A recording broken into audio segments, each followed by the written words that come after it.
Una breve presentación. Agradecemos la presencia de todas y de todos aquí y en el Zoom. Bienvenidos a nuestra casa. Celebramos la realización de esta mesa, una iniciativa de la Agrupación de Egresadas y Egresados de Agronomía, en un espacio que se coordinó para la participación de los diferentes colectivos y que se concretó en esta oportunidad. Cuenta con los antecedentes de mesas sobre los artículos de colonización y ruralidad de la LUC. Esperamos sea otra de nuestras nuevas mesas, diálogos sobre este tema y otros con diferentes enfoques y con participación de todos los colectivos, todos los gremios de la Facultad de Agronomía. Bienvenidos otra vez y muchas gracias por su presencia, aquí y en el Zoom.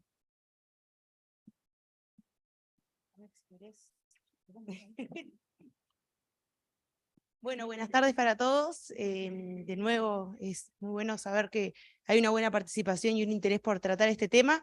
Mi nombre es Ana Bodanovich, para los que no me conocen, y el día de hoy voy a estar moderando la actividad. Y bueno, para presentar un poco a quienes van a estar acompañándonos en esta actividad, primero vamos a comenzar con Amabelia del Pino, que bueno, es una docente acá de la casa, es doctora, PhD del Departamento de Suelos y Aguas, Fertilidad de Suelos. Hablará en primer lugar sobre el uso del agua para la producción, información para encarar la discusión a nivel de la población, y en segundo lugar sobre el proyecto Agua País presentado por UDELAR a la rendición de cuentas. En segundo lugar va a hablar Martín Prieto, miembro de FOSE, y Federico Kramerman, presidente de FOSE, y ambos hablarán sobre el desmantelamiento de la OCE y el trasfondo del modelo económico, y también sobre, sobre el proyecto Neptuno.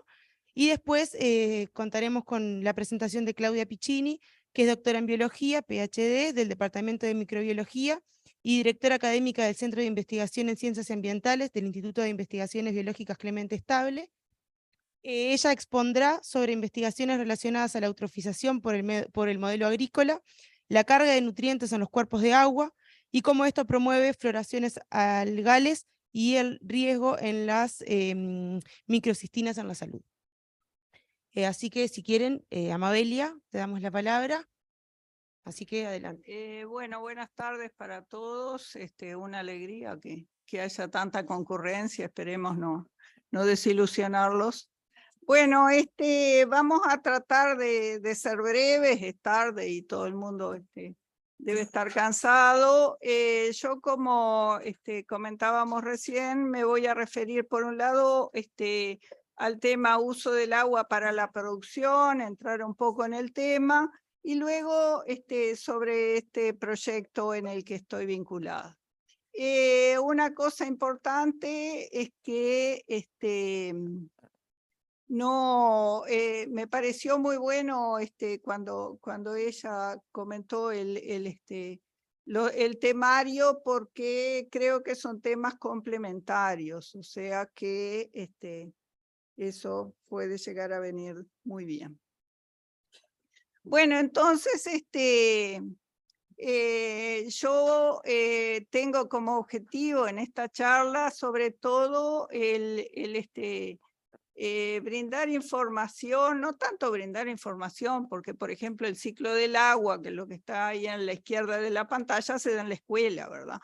Pero hay muchos que a juzgar por las cosas que uno oye por ahí están un poco olvidados. Entonces, hace mucho, claro. Entonces, bueno, una de las cosas que es muy importante recordar es que el agua cicla, o sea, el agua de lluvia va a caer sobre diversos lugares, y bueno, el suelo absorbe una parte, eventualmente infiltra hacia acuíferos y va hacia corrientes de agua. Y lo que nos importa a los agrónomos es que una parte de esa agua que cae sobre el suelo es absorbida por los vegetales, y eso es lo que permite la vida, ¿verdad?, de los vegetales, pero que a la vez evapotranspiran, y de esa forma, junto con la evaporación, se cierra el ciclo, ¿verdad? Y ese vapor de agua que va a dar a la atmósfera vuelve como lluvia en algún momento. Entonces, bueno, algunas algunas cosas que tenemos que recordar, que también capaz que son de la escuela, es que en el Uruguay el agua es un recurso muy abundante. O sea, llueve alrededor de 1.200 a 1.300 milímetros bueno, hay zonas que más al norte donde llueve un poco más, pero ese promedio es un valor razonable. Y bueno, ¿y qué es lo que pasa con esa agua que llueve? Bueno, se calcula que más o menos un 40% escurre, o sea, no es absorbida por el suelo, no va a estar en esa utilización primaria, digamos, del agua por las plantas, sino que escurre. Y bueno, en nuestro caso, en el de nuestro país, eso va a ir hacia cañadas, arroyos, ríos y bueno, finalmente al océano. Entonces, bueno, ¿qué es lo que pasa, decíamos, con esa cantidad tan grande de agua que llueve? Bueno, un 4% más o menos actualmente en el país es captado para el uso humano. Entonces, bueno, ¿qué es lo que consideramos uso humano? Bueno, en primer lugar, consumo de hogares, el riego, abrevadero animal, en el caso del Uruguay, por sus características productivas, esa es muy importante, pero también industria. A mí me sorprendió cuando recientemente, debido a la crisis, me enteré que, por ejemplo, la construcción es un gran consumidor de agua. Yo realmente no sabía eso. Bueno, y hay otros usos. Pero es el 4% del 40% que escurre, que es más o menos el 2% de lo que cae, digamos. O sea que como se ve, estamos jugando el partido, digamos, en un rinconcito del asunto. Entonces, bueno, dado que yo hago toda esta introducción, uno diría, bueno, entonces, ¿cuál es el problema con el agua? Bueno, el problema con el agua y la producción es que normalmente en verano, debido a que los suelos tienen una limitada capacidad de almacenamiento de agua, los requerimientos de las plantas van a ser mayores que los de la disponibilidad que haya. Entonces va a haber un déficit. La solución tecnológica para ese problema es el riego. Bueno, eso ya lo sabían hasta los egipcios, obviamente no estoy inventando nada, pero en el Uruguay, por diferentes razones, costos, tradición, otra serie de cosas, es muy poca el agua que se utiliza realmente para riego. Y solamente el 15% del total del área cultivada se riega. Y como todos sabemos, la mayor parte de eso es el arroz, ¿verdad? O sea que si sacamos el arroz dentro de el agua utilizada para riego, realmente que es muy poquito lo que se usa. Y bueno, en realidad los productores y técnicos asesores pueden tranquilamente calcular las necesidades de agua para proyectar obras, por ejemplo, de almacenamiento. Y un ejemplo que me parecía interesante es que para producir una hectárea de maíz con riego, que por ejemplo tenga un rendimiento de 15.000 kilogramos por hectárea, vamos a necesitar 6.000 metros cúbicos de agua. Lo de las cantidades, a mí me parecía interesante también anotarlo, digamos, porque a veces ni siquiera nos imaginamos esas cantidades, ¿verdad? O sea, el otro día yo conversaba con una colega de riego, Lucía Pupo, y ella me decía kilómetros cúbicos de agua. Bueno, yo no me puedo imaginar un kilómetro cúbico de agua, ¿verdad? Entonces, bueno, y también porque a veces alguien dice, bueno, no sé, sí que una hectárea de maíz son 6.000 metros cúbicos. Sí, bueno, sí, pero igual estamos diciendo que es una muy pequeña proporción de lo que se usa para riego, que ya es una pequeña proporción de aquella pequeña proporción que se estima que es para uso humano. Entonces, bueno, ahí tenemos un poco para ilustrar el tema de la cuenca del Santa Lucía, que es la que ha estado en cuestión durante, bueno, todos estos últimos meses o años incluso.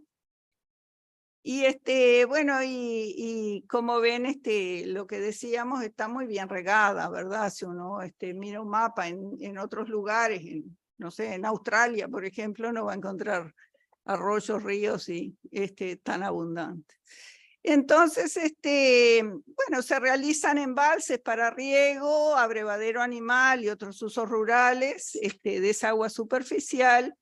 Y eso está reglamentado en el Uruguay, ¿verdad? O sea que no es que yo pueda hacer un uso del agua según me parezca a mí, sino que capaz que según me parezca a mí, pero tengo que asegurarme de cumplir con ciertas normas.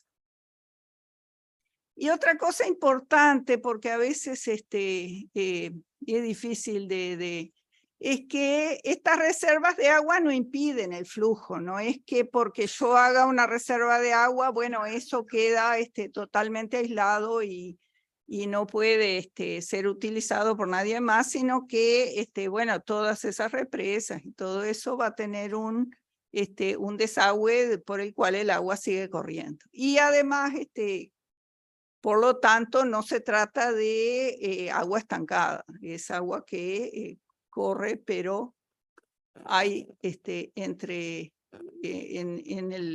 alguna parte del cauce un embalse. Bueno, y un poco para ir, es medio aburrido, pero también a veces es importante saber cómo son las reglamentaciones y eso. Hay que saber que, bueno, hay que pedir permiso, como decía, y para los permisos se otorga en condiciones normales de escurrimiento, o sea, no se plantea que, bueno, tengo el permiso, todo lo que va a sobrar después que haya una seca de tanto, digo, sino que se consideran unas condiciones más o menos estándar.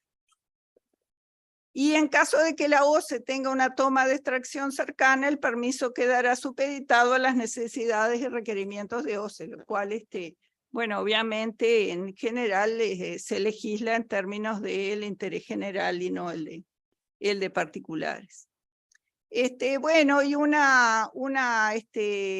comentario es que en la cuenca del río Santa Lucía, durante esta crisis que comentábamos que sufrimos, no se exigió el no uso de las tomas porque en realidad no importaba, porque no había mucho para sacar de agua, y se mantuvieron algunas tomas de bajo caudal para predios hortícolas que familiares y eso para no matarlos, digamos.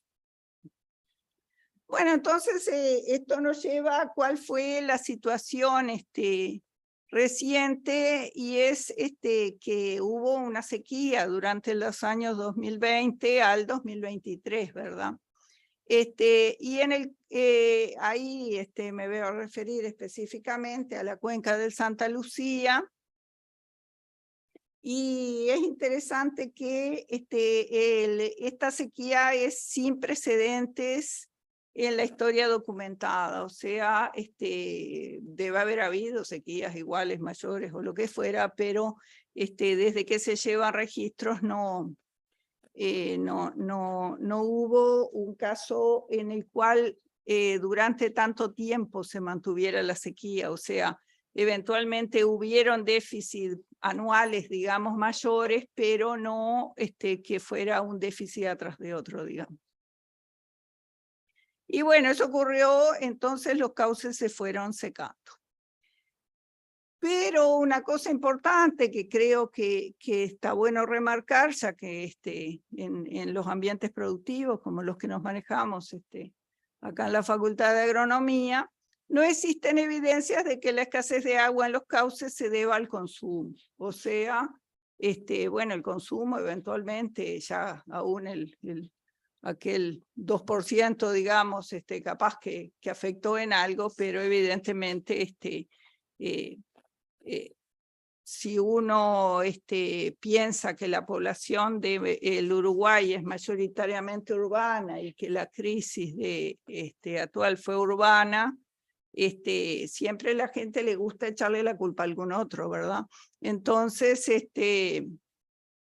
podemos pensar que, bueno, si yo no tengo agua es porque alguien me la robó. Bueno, en este caso no, por lo menos no hay evidencias de información en el cual este problema ha sido por el consumo. Bueno, entonces, yendo hacia el mapita que tenemos a la izquierda, la cuenca del río Santa Lucía tiene más o menos 1,3 millones de hectáreas y es muy grande, por lo tanto, y la producción es muy variada, es extremadamente variada, es la zona del país donde tenemos representados más rubros de producción. Entonces, justamente el mapita, que ni vale la pena poner las referencias porque tiene todo lo que se les ocurra, ¿verdad? Bueno, las cosas más variadas en cuanto a producción. Y bueno, en el norte predomina la ganadería extensiva. Ahí ven que para la parte superior del mapa ya empieza a haber menos colores, digamos. Creo que el rosa era la ganadería extensiva o algo de eso. Y la producción lechera y también algo de agricultura extensiva. Y luego en el sur tenemos ya horticultura, fruticultura, producción de cerdos y aves, y además sigue habiendo toda esa, también las anteriores, ganadería, lechería y agricultura. Entonces, bueno, acá llega un poco, quería comentarles sobre bueno, esta cuenca que fue la que causó la problemática que estamos tratando. Es la cuenca del río Santa Lucía, que está ahí mapeada. Y bueno, ¿por qué se ha cuestionado bastante cómo se ha manejado? Yo obviamente de la parte, por suerte, tenemos los compañeros de OCE que van a explicar la parte del manejo ya del agua potable, pero el manejo de la cuenca excede un poco de lo que es el agua potabilizada, digamos. Entonces, bueno, la cuenca desde hace muchos años ya se empezó a ver que era una zona de conflicto, digamos, esta cuenca, porque también tiene una de las partes de la población, bueno, el área hay una gran cantidad de población urbana, lo que puede ser bueno, área metropolitana, Montevideo, etcétera, etcétera, y también hay una gran cantidad de productores rurales y de gente que vive en el medio rural, lo cual en el Uruguay es una rareza, digamos, o sea, en general esto no ocurre.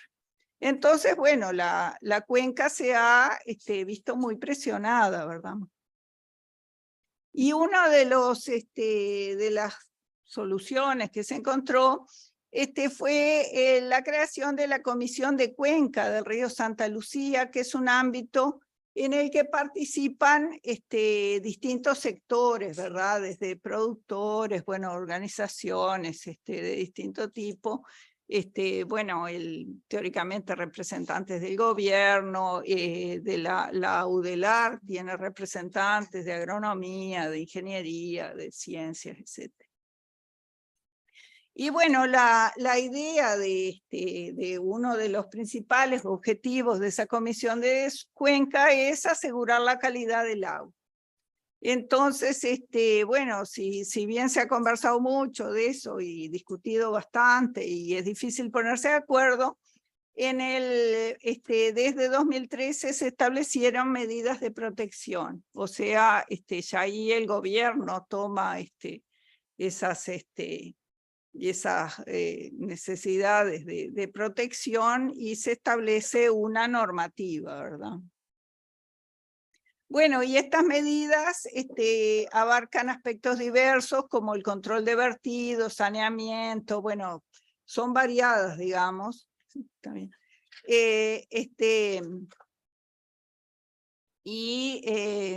Bueno, respecto a los vertidos industriales de alcantarillado, yo qué sé, lo que se les ocurra, pero también hay una reglamentación en cuanto al manejo de suelos en la cuenca de Santa Lucía, que ahí es donde nosotros estamos más familiarizados con esa temática.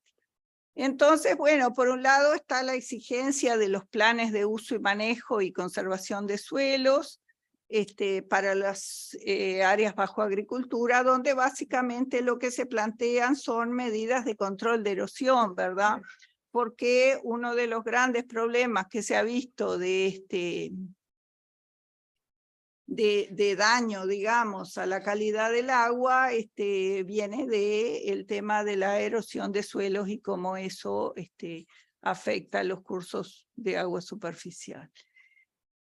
Y por otro lado, para la lechería, se plantea los planes de lechería sostenible.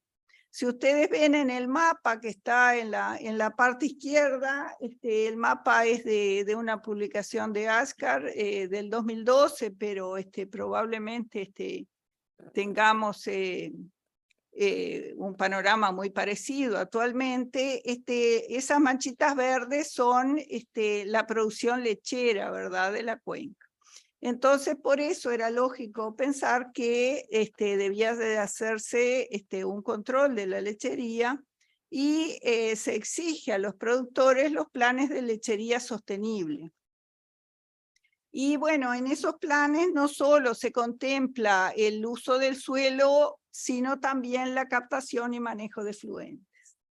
Entonces, bueno, en esas, dentro de las medidas que se plantean para esa protección, por ejemplo, se establecen zonas de amortiguación en las cuales se prohíben las actividades como agricultura o pastoreo directo de animales, y bueno, esas en las costas de los cauces de agua, ¿verdad? Y bueno, ahí esas fajas pueden llegar a tener 40 o 25 metros. Bueno, está todo, digo, son larguísimas todas esas historias, pero de las reglamentaciones, pues, y tienen fundamentos teóricos, ¿verdad? Aunque, bueno, después podemos conversar algo de eso.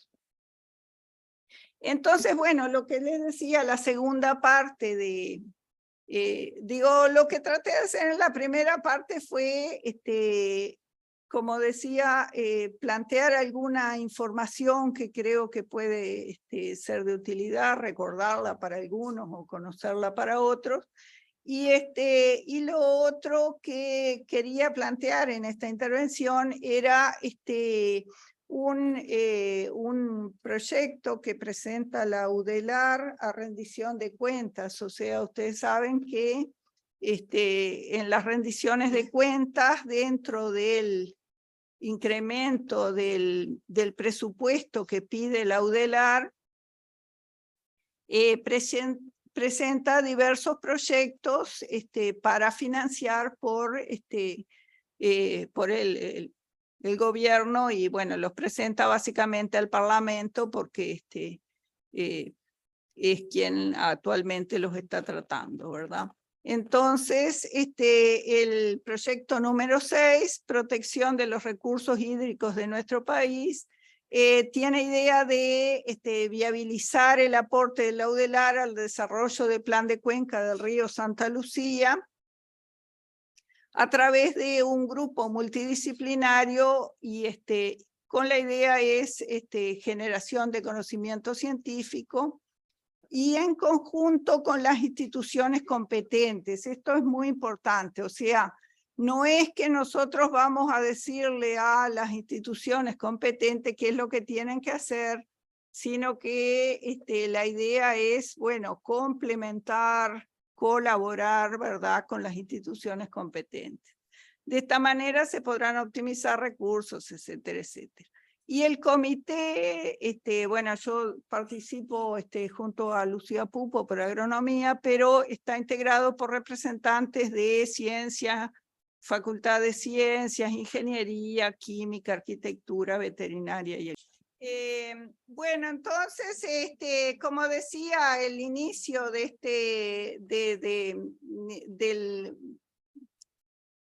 del proyecto, el programa se propone viabilizar el aporte de la UDELAR al desarrollo del plan de cuenca del río Santa Lucía. Entonces, digo, justamente, digo, viene por ese lado, ¿verdad? Y los invito a los que no están familiarizados con el plan de cuenca que se informen porque es bien interesante, es información de muy buena calidad y está disponible. Bueno, entonces los objetivos de este proyecto, esta es la última diapo, no se me pongan nervioso, es fortalecer las capacidades científico-técnicas del país para la gestión integrada de los recursos hídricos.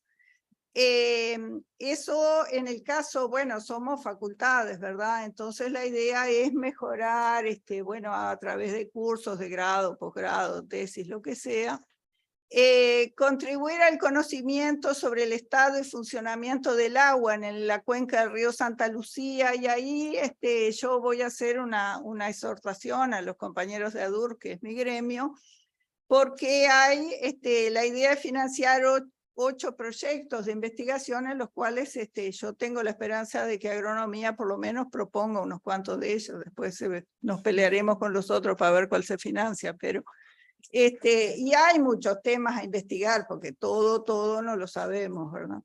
De uso de suelos, de manejo de efluentes, tenemos un mundo de cosas para investigar ahí. Y luego, bueno, el tercer objetivo, contribuir a ampliar el uso y alcance del observatorio ambiental, que en este momento monitorea la cuenca. Y por último, instrumentar un programa de capacitación para facilitar la participación ciudadana en el monitoreo de la cuenca. Entonces, bueno, les pedimos apoyo a todos para que nos financien el proyecto y por ahí terminaría mi exposición por ahora. Después a las órdenes por contestar preguntas. Bueno, muchas gracias, Amabelia. Capaz que si ya hay alguna preguntita, levantan y las vamos recogiendo. No, levantamos los papeles para recogerlos y después al final, repito, lo vamos a contestar todos, ¿está? Muchas gracias, Amabelia, nuevamente. Ahora es turno de Martín y Federico, también por si alguno llegó después, representantes de FOSE que van a estar acá compartiendo una presentación. Más o menos 15 minutitos, le vamos a estar avisando igual, ¿está? Así que adelante y bienvenidos. Bien. Bueno, voy a arrancar yo, Federico, y después Martín, en tratar de complementarlo desde distintas cosas de la realidad que vimos en la OCE, pero también de la realidad que vive el país. Antes que nada, agradecer la invitación y la posibilidad de traer aquí la opinión de los trabajadores y trabajadoras de la OCE. Nosotros hemos participado en bastantes ámbitos parecidos a este, capaz que tiene un matiz un poco más académico de otros que nos hemos encontrado, pero a nosotros bienvenido, incluso el debate desde ahí. La crisis del agua, más allá del déficit hídrico de 3 años de sequía, no se limita a explicarla solo por ahí. La crisis que implicó que, por ejemplo, la población de Montevideo, área metropolitana, no tuviera agua potable por más de 60 días, no se explica solo porque no llovió, o porque llovió menos que el promedio histórico, que obviamente es el factor desde el punto de vista objetivo. Pero sí existen causas concretas y responsabilidades concretas. Y también hay cosas para hacer en el marco de una crisis, que a juicio nuestros muchas no se hicieron. Esa parte se la voy a dejar más a Martín, y también cosas que pasan y decisiones que se toman y recursos que se desvían hacia determinados lugares. Porque la disputa por el dinero atraviesa varios ámbitos. sobre cómo puede explicarse que si el agua potable de fondo compite solo por el 4% del agua en el país, ¿no? Porque ese número me quedó. Solo el 4% termina siendo agua para consumo humano. ¿Cómo puede ser que el receptor de ese 4% sea el que se jodió? ¿No? Porque todo lo demás no. Entonces, la pregunta hacia el pasado tiene tres niveles en el tiempo. En el inmediato plazo, la OCE es un desastre, yo acá lo puedo decir con más liviandad. ¿Sí? La OCE no está preparada, no estuvo preparada para enfrentar como la empresa encargada de potabilizar y suministrar agua potable en el país, encomendado por la Constitución, no estuvo en condiciones por el desmantelamiento que ha sufrido, en reducción de inversiones y en reducción de su personal. ¿Sí? Desmantelamiento que no empezó el 1 de marzo de 2020, por lo menos la reducción de personal se puede fechar desde el 2013 perfectamente y graficarla en una pendiente que se va cayendo, que sí se profundizó mucho en los últimos 3 años, también es una realidad. ¿Sí? Pero yo lo dije de esta manera porque las responsabilidades son efectivamente compartidas. Una OCE que no tiene gente ni siquiera en las plantas de agua potable para ocupar todos los turnos, o que en plena crisis llegó a tener camiones que tienen que ir a llevar agua a los hospitales, porque uno de los planes logísticos de la crisis fue que no puede haber agua salada en un hospital o un centro de diálisis, hay que ir a buscarla a plantas potabilizadoras al interior del país, y tiene más camiones que choferes, por ejemplo. O, fue polémico, la OCE pierde casi la mitad del agua que potabiliza. ¿Sí? No llega a nuestros hogares. Eso es por un enorme problema de desinversión y de falta de personal. De falta de personal también del mantenimiento muchas veces de los equipos, que obviamente cualquiera acá puede entender, si yo no mantengo un equipo como una bomba o un sensor, se rompe con el tiempo. Y la rotura en general es mayor que si yo hubiera hecho un mantenimiento preventivo, etc. No hay equipos de mantenimiento en la OCE, se jubilaron los últimos, nadie los repuso. Esa es la explicación del momento, digamos. ¿Cómo puede ser que, por ejemplo, porque Paso Severino se agotó, de un día para otro nos enteramos que no quedaba nada en Paso Severino?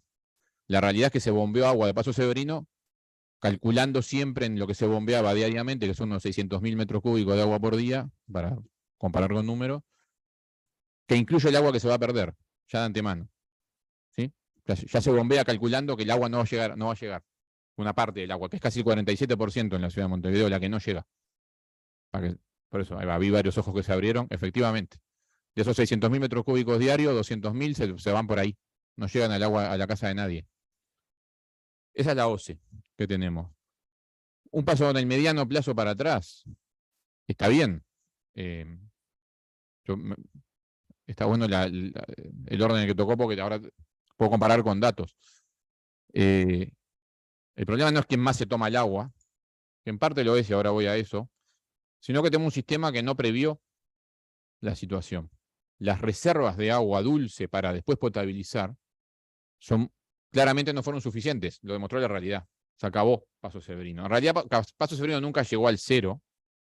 Al cero nunca iba a llegar, por cierto, un problema muy técnico, porque la válvula no está en el piso, ¿sí? O sea, hay una cota mínima en realidad, y siempre, porque nos decían todos los días que 1 millón, no sé qué, pero en realidad los que estamos de este lado sabemos que de 1 millón para abajo no vamos a llegar nunca, porque es agua estancada que queda abajo, y hasta dudamos de que sea agua y no un montón de lodo, en realidad. Pero bueno, sacando eso, porque supone que está construida para 67 millones de metros cúbicos, llegamos a tener menos de 1 en un momento, ¿sí? Y que claramente eso no fue suficiente. Y si ese 1 no llegó 2 meses antes, es porque se mezcló con el agua Río de la Plata con sal, ¿sí? Y la mezcla, el consumo a Paso Severino se bajó a la mitad, a costa de enviarle a la población agua con sal. Esa fue una decisión técnica, si no se hubiera acabado mucho antes, ¿sí? Ahora, Paso Severino tiene la capacidad que tiene, y se ha discutido mucho de que entonces el sistema, nosotros lo dijimos, pueden encontrar hasta declaraciones nuestras cuando empezamos a discutir el plan Neptuno, que ahora lo nombro, y yo nombro un aspecto y Martín lo desarrolla, que decíamos que sí, nosotros compartimos como trabajadores que algo hay que hacer con el sistema metropolitano que es insuficiente.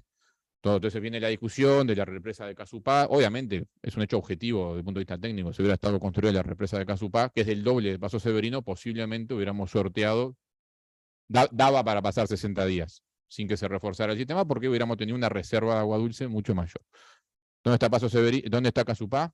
En una carpeta, en un escritorio en la OCE que nadie nunca financió y no se hizo.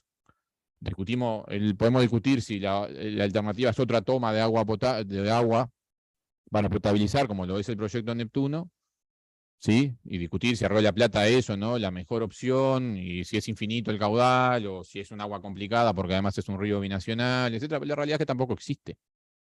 Y que en todo caso, ahora que está corriendo esa licitación, es para una obra dentro de 3 años por lo menos. ¿Qué quiero decir con esto? Otra explicación de que haya sucedido lo que sucedió es que nadie invirtió en la infraestructura del agua potable. ¿Sí? Y ahí hay 2 motivos. Uno, no rinde. Construir una represa en el medio del campo, en Casupá, no la ve nadie, y los que toman estas decisiones también están calculando el rédito electoral, obviamente. Eso es una explicación, una parte de la explicación. Yo quiero aclarar, es una falacia esto de que unos le dejaron a otros la represa de Casupá, por ejemplo. Yo trabajo en área técnica, en el 2013 estaba pronto. 2013 estaba pronto el proyecto Casupá, incluyendo predio a predio que había que expropiar para llevarlo adelante. Eso de que se lo dejamos y no lo hicieron, y no sé qué, nadie lo hizo. Y la verdadera explicación de por qué nadie lo hizo y de por qué se quiere hacer el Neptuno con un mecanismo que para nosotros es nefasto, tiene que ver con la política macroeconómica, que ha sido incambiada, por lo menos los últimos 25 años. Que tiene que ver con no tocar el déficit fiscal, porque si no, antes el Fondo Monetario Internacional, hoy las calificadoras de riesgo me rezongan y me modifican el grado inversor, entonces me dicen que yo tengo que no pasarme de tanto de deuda pública, y de esa manera, obras como la de Casupá, que cuestan 100 millones de dólares, nadie las hace. La OCE no las puede hacer, me olvidé de aclarar. La OCE se financia con su tarifa. Es una tarifa que tiene el costo que tiene, y alcanza para que la OCE funcione operativamente, pague los sueldos, los costos operativos, ¿sí? Etcétera, y haga algunas inversiones de montos de 6, 7 millones de dólares, 20 la más grande que he visto. ¿Está? Casupá cuesta del orden de los 100 millones de dólares, a precios de cuando se calculó además, y el Neptuno andan 220 millones de dólares, la toman hacia ti. Por eso decimos nosotros, es una obra que tiene que, obras de ese tamaño de infraestructura, tienen que ser financiadas de las rentas generales del Estado, es una obra de carácter nacional, es impensable que la OCE la financie. Y eso es parte del problema, porque como la OCE no lo puede financiar y no se quiere aumentar el déficit fiscal del Estado, terminamos no haciéndolo. ¿Sí? Los anteriores no haciéndolo, porque yo no puedo tocar el déficit, la misma discusión por la cual no le dan el presupuesto de la Universidad de la República, ¿no? O sea, no está muy lejos una cosa de la otra. O, como ahora, y yo lo único que voy a mencionar al Neptuno, pues le dejo eso a Martín que lo maneja mejor, la parte de que el Neptuno es un fuerte negocio financiero, además. ¿Sí? Ustedes saben, nosotros lo hemos repetido, pero nunca, lo repetimos una vez más.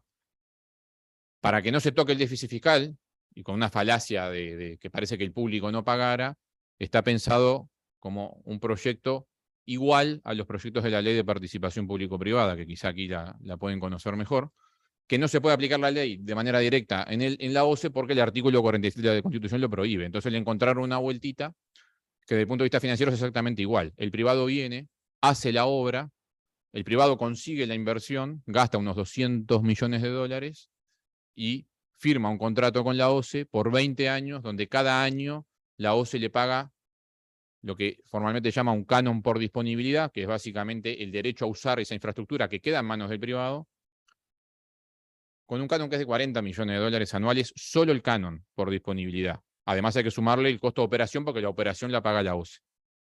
Pasamos raya, aritméticamente sencilla, es más, pero la línea fácil es 40 por 20 da 800 millones de dólares, algo que el privado le costó 200.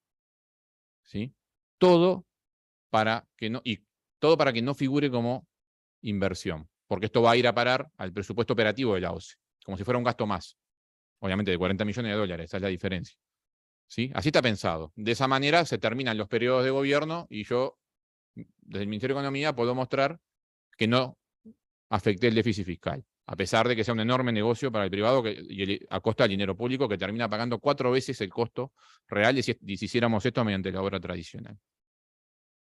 Yo digo todo esto porque esta lógica de no querer tocar los dineros públicos, aunque después se terminen gastando muchos más, es la que explica por qué nadie invierte de verdad en el agua. Y después sí, la de fondo, que tiene más que ver con lo que se presentó anteriormente, sí tiene que ver con el modelo productivo. Que no es abstracto, no es la producción y nada más. Porque para nosotros hay que cuestionar qué es lo que se produce en nuestros suelos y para qué. Porque ahí está el trasfondo del asunto. El modelo que impera en el Uruguay. El forestal, la soja, la ganadería extensiva y el arroz. Hay más rubros, pero esos son los 4 grandes rubros principales. Los 4 obviamente están dedicados a la exportación y además de un punto de vista tremendamente primario. Sí, acá no fabricamos papel y cartón, acá mandamos pasta de celulosa, por poner un ejemplo claro. El agua cicla, pero hay una parte del agua que se va. Por ejemplo, en la forestación, de 2 maneras.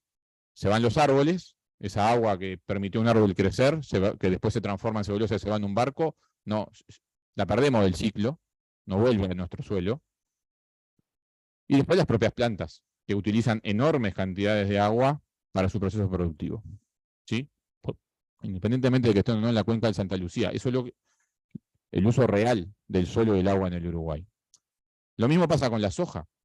Nosotros se utiliza para riego, y yo creo que muchas veces no se embalsa para riego por las propias condiciones climáticas del país que no lo requieren, no quiere decir que no se chupen el agua, simplemente alcanza con lo que llueve, eso depende del lugar. Todos los principales rubros terminan enviando hacia el exterior enormes cantidades de nuestros recursos naturales, principalmente el agua, sin dejar nada. Porque si estuviéramos hablando, y sería otra la discusión, de que con lo que se usa el suelo del agua en el Uruguay se producen alimentos que van de verdad para los uruguayos, y acá nadie se come la soja, ¿no? O se fabricara papel y cartón, capaz que damos otro debate acá. Pero todos sabemos que eso no deja nada, no deja ni trabajo de calidad, ni riqueza en el país, porque además se va a través de zonas francas que ni siquiera impuestos pagan, que nadie paga por esa agua, nadie paga, no la pagan ni los que regan los árboles, ni las plantas que la absorben para su proceso productivo, ¿sí? Y que ahí hay una enorme parte del agua. ¿Eso explica que se acabó el agua en Montevideo? No. No, yo sé que no. Ahora, eso hay que cuestionar en qué se utiliza realmente el agua y cuál es el beneficio, porque lo que ha pasado de fondo en el Uruguay es que cuando hablamos del uso del agua, se prioriza el beneficio y el lucro del capital por sobre las necesidades de consumo humano.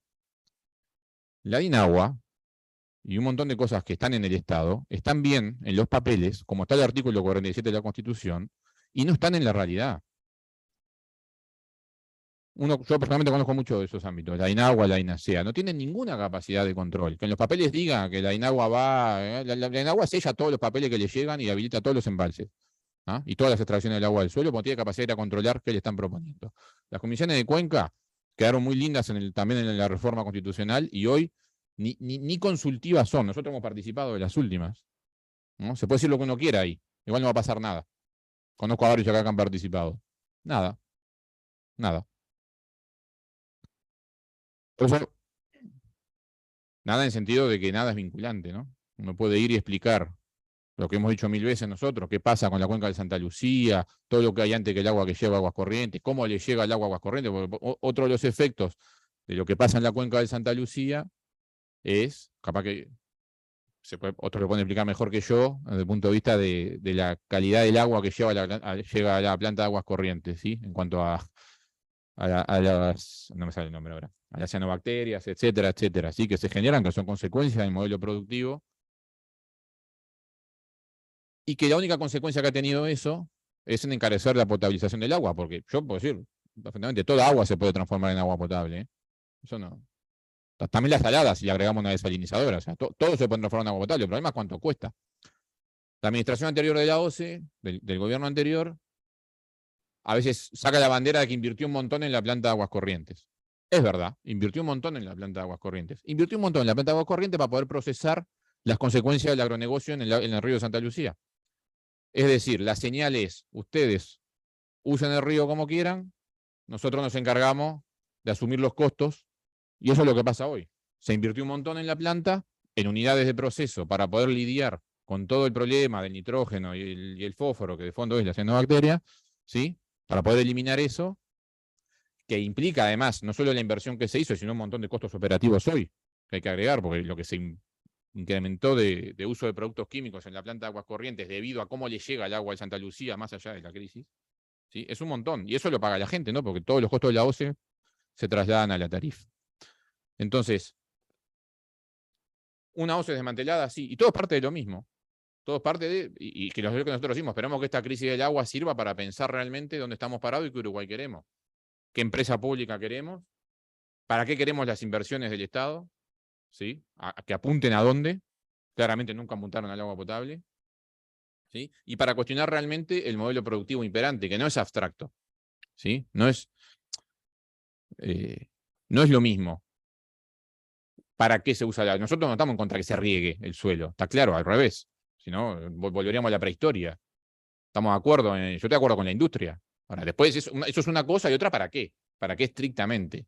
Para soja, pasta de celulosa y arroz que se va, que no deja nada, en un país que tenemos gente que no cobra, 500.000 de uruguayos no cobran el salario mínimo nacional, pero el Uruguay es capaz de producir por su tierra fértil alimentos para 30 millones de habitantes, a pesar que hay gente que no tiene para comer. Eso amerita al menos un cuestionamiento real de cuál es el modelo que tenemos. Y la crisis del agua no es ajena a eso. La dejo por acá, así Martín puede complementar, porque de qué cosas se hicieron mal y se pueden hacer en la crisis del agua también hay mucho para plantear. Perdón, Martín. Bueno, primero que nada agradecer el espacio. Un poco esto lo que decimos, lo dijo la compañera que habló, también lo mencionó Fede. Esto es un poco lo que muchas veces de los distintos espacios se sale a hacer, porque no lo hace el Estado. Esto también es una política de Estado de no dar la discusión en la que todos participemos de los distintos espacios para ver cómo se gestionan los territorios y el agua en el país, en la región, ¿no? Digo, porque esto no escapa a consecuencias más allá de lo que es la frontera de nuestro país. Un poco ya lo dijo todo Federico, en cuanto a los aspectos capaz más explicativos, carácter técnico y desarrollo de la problemática. Nosotros hacemos hincapié también en la parte política, ¿no? En la parte política como trabajadores organizados, sindicalizados. Y en ese sentido es que hace más de 20 años que se viene trabajando en conjunto con la Comisión de Defensa del Agua y la Vida y con distintas organizaciones, vecinos de a pie y otros sindicatos. Y es ahí donde decimos que esto de la política de Estado, de no consultar a la población sobre la gestión de agua y territorios, también ha sido delegar en políticos de turno o empresarios que dirigen la producción, la gestión, como políticas de desarrollo que muchas veces se venden o sustentables y eso, que no llegan a los sectores más jodidos de la población. Digo, no, nos quieren convencer de políticas de desarrollo, de sustentabilidad, políticas verdes, como la dicen ahora. Y un poco lo que decimos es que con sequía y sin sequía, digo, la gente tiene hambre, la gente no le llega un caño de 12 a la casa ni siquiera. Y en plena pandemia se vio donde en 2021 estos sectores que definen estas políticas, estas gestiones de territorios y de bienes comunes, se jactaban de ser los mejores años de exportación, ¿no? de estas materias del agro y de la industria, mientras la gente, o sea, solo relevadas, habían más de 800 ollas populares en todo el territorio nacional. De las relevadas, habían más que no.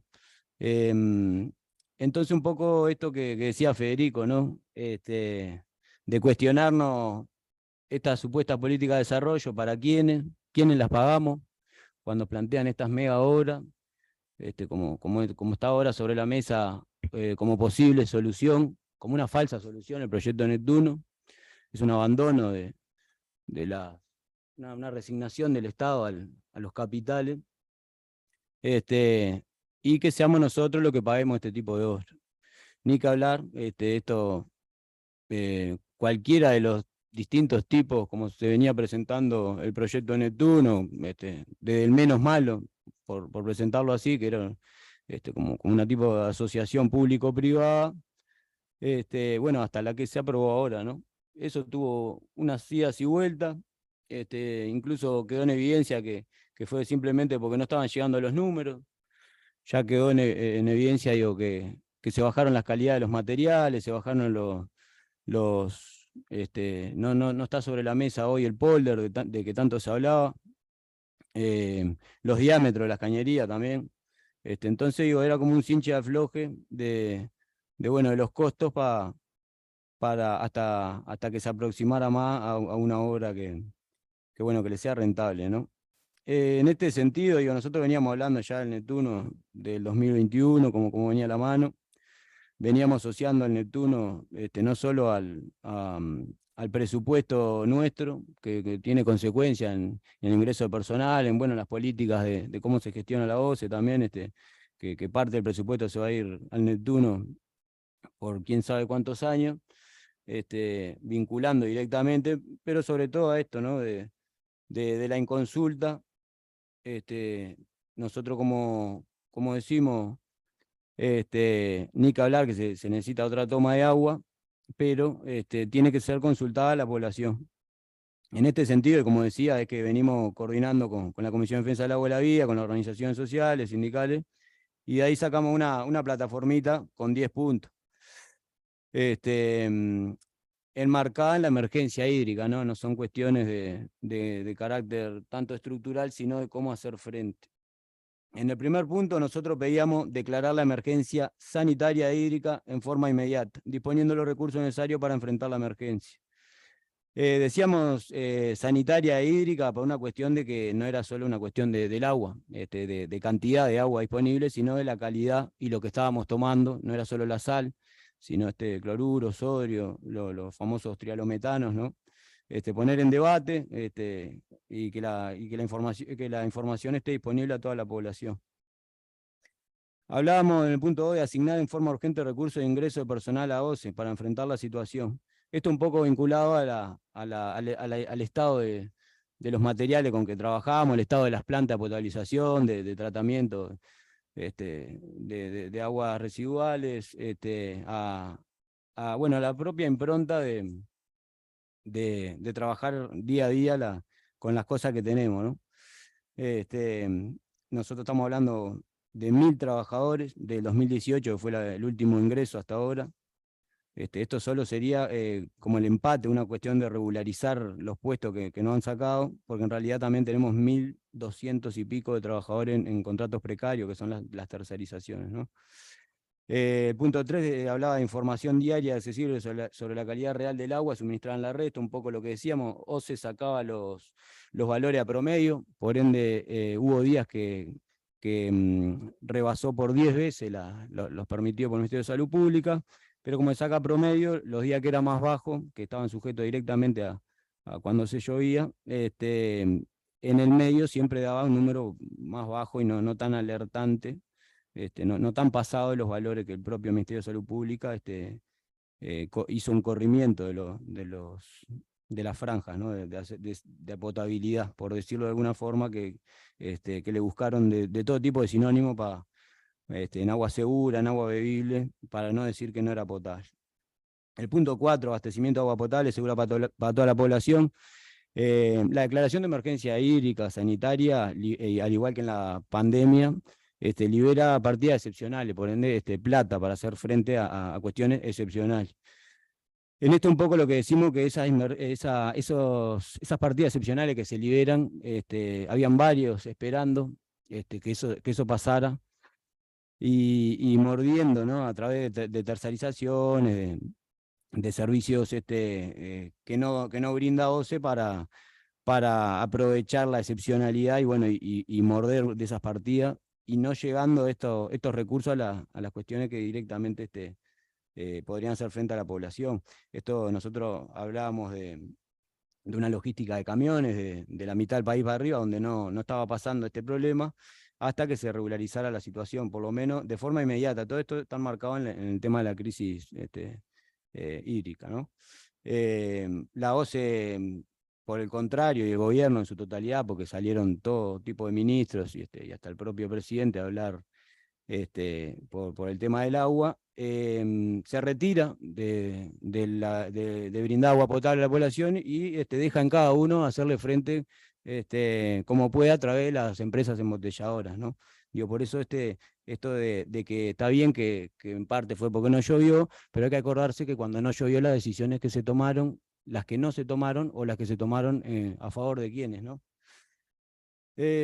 Punto 5, disponer tanques cisterna con agua potable segura en todos los barrios y localidades de área metropolitana. Bueno, esto es un poco sujeto a esto de la logística de los camiones cisterna. Esto pasa, por poner un ejemplo, los que viven en balnearios saben que del 60 en adelante, por lo menos de la interbalnearia, cada un par de manzanas y un tanque de agua potable, donde constantemente se va reponiendo, se le hace un mantenimiento y bueno, no es lo ideal, pero por eso digo, en el mercado, en la crisis hídrica, en vez de favorecer a las empresas embotelladoras, OCE con una logística y con esos fondos excepcionales podría poner a disposición los que sigan tomando, los que puedan tener la posibilidad o prefieran comprar agua embotellada, lo van a seguir haciendo, los que no tendrían la posibilidad de acceder a puntos de agua potable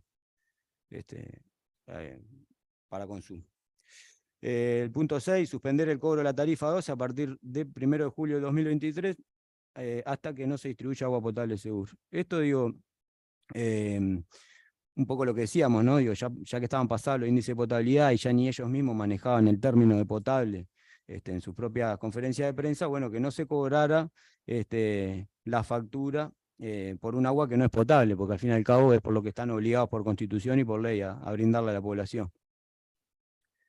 El punto 7, decretar que las empresas embotelladoras renuncian al lucro mientras dure la emergencia y distribuyan el agua al costo del embotellado. Para que tengan una idea, el costo fijo de 12 por 15 metros cúbicos, es por franja después, ¿no? Por cantidad de consumo, arranca una base de 300 pesos. Y un bidón, bueno, ahora con la renuncia fiscal del IVA, más o menos andan 90 pesos, 80 y algo. Si esto fuera a costo, como lo cobra el agua potable de 12, no llegaría a un peso un bidón. Esto sería ilógico en una lógica del lucro por encima de la necesidad de la gente, ¿no? Es por eso digo que este tipo de decisiones, más allá de que se exijan en estos ámbitos que no son vinculantes, no son políticas que tomen a favor de la gente. El punto 8, suspender el uso de agua dulce a empresas con fines productivos no alimentarios y a las que no brinden el servicio de primera necesidad para la población hasta que no se normalice la situación. Esto un poco decíamos, digo, a nosotros nos da manija que denunciemos a nuestros vecinos por regar el jardín o no sé, prácticamente por el uso cotidiano que tengamos en nuestras casas, y no se suspendía el uso de agua dulce bruta, ¿no? Estamos hablando de que acá hay un tema de disponibilidad para los distintos sectores, que no hubo una restricción de este bien común en el momento donde a la población sí se lo hacía, ¿no? Más allá de que, un poco lo decía la compañera, una cosa es el agua para potabilizar, pero OCE no hace agua, la toma de la misma disponibilidad y en las mismas condiciones que estén en su estado natural, ya sea superficial o subterráneo. Y que la consecuencia de esto no corten por el hilo más fino, que siempre son los trabajadores. Esto ya estaba pasando incluso antes que nosotros lo pidiéramos, en febrero, por poner un ejemplo, la cadena de productos cárnicos Minerva Food, en el frigorífico Canelones, allá, le obligó a tomar licencia a sus trabajadores, les cortó jornales, y eso tuvo una recaída salarial en los trabajadores cuando estamos hablando de una multinacional que perfectamente podía hacer frente a pagarle, a mantenerle el 100% de los salarios a los compañeros, porque era una situación que escapaba a las decisiones de la productividad de los compañeros, ¿no? El punto 9, suspender la licitación del proyecto Neptuno hasta un análisis profundo en el ámbito de los consejos regionales y comisiones de cuenca de todo el país, con participación social real, donde se consideren las propuestas de la Universidad de la República, sindicatos, organizaciones y sociales en general. Bueno, esto un poco lo que decíamos es darle uso real a estos espacios de consulta popular, ¿no? Un poco más de lo que veníamos hablando. Y acá el punto 10 refería a estos mismos espacios, declararlos en sesión permanente mientras durara la emergencia hídrica. Entonces, un poco esto, digo, más allá del corto tiempo que nos quedamos ahí de repente para vivirnos la intervención, no quería dejarlo pasar porque es importante, se le ha dedicado tiempo a esto, se le ha dedicado horas de coordinación, asambleas barriales, asambleas sindicales, espacios como estos de intercambio donde se ha ido recogiendo un poco de plataforma, por decirlo así, y bueno, para proponer algo también en esto de la emergencia hídrico-sanitaria. Muchas gracias. No sé si querés decir algo, Neptuno. Martín y Federico, no sé si querían agregar algo más. Si no, estamos ahí con el tiempo, pero capaz que da alguna intervención más pequeñita. Ahí va, capaz que en las preguntas se puede resolver alguna cosa. Buenas. Seguimos, entonces íbamos tratando de seguir el tiempo. Seguimos con la doctora Claudia Piccini, es directora académica del Centro de Investigaciones en Ciencias Ambientales del Instituto Clemente Estable. Adelante, tenías presentación para poner. Sí, ahora ¿Ya la está ahí? ponen. Bueno, capaz Está que bien. te paso el Gracias. puntero. Bueno, muchas gracias por esta instancia, por la invitación porque está muy bueno que podamos darnos estas instancias de discusión y de debate en lo posible. Y bueno, yo les voy a hablar un poco de algunos temas que ya se tocaron aquí, que son el objeto de nuestra investigación, como es la calidad del agua. No importa, déjalo ahí. Ahí va, gracias. Bueno, como mostraba hoy la compañera, todos conocemos el ciclo del agua. El tema es que el ciclo del agua está modificado o interrumpido por todas las actividades que hacemos las sociedades humanas, ¿no? Del agua. Entonces, en promedio, del agua que está disponible, el agua que ingresa a un sistema, a una cuenca, la mayor parte, se calcula cerca del 70%, pero eso depende del sistema, es utilizada por la agricultura, ¿no? La agricultura tiene un uso bastante importante del agua disponible, y el agua que escurre, como hablaban hoy, gran parte de esa agua que pasa por los cultivos se escurre. Esa agua que vuelve al sistema vuelve con insumos, con contaminantes, con fertilizantes que tomó de los cultivos.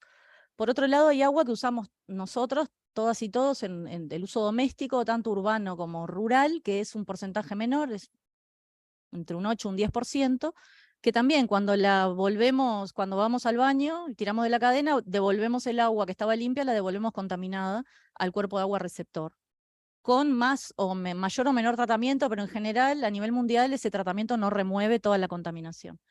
Y por último, las industrias usan aproximadamente un 20% del agua que está disponible, que entra a un sistema, y también la devuelven con distintos niveles de contaminante, depende de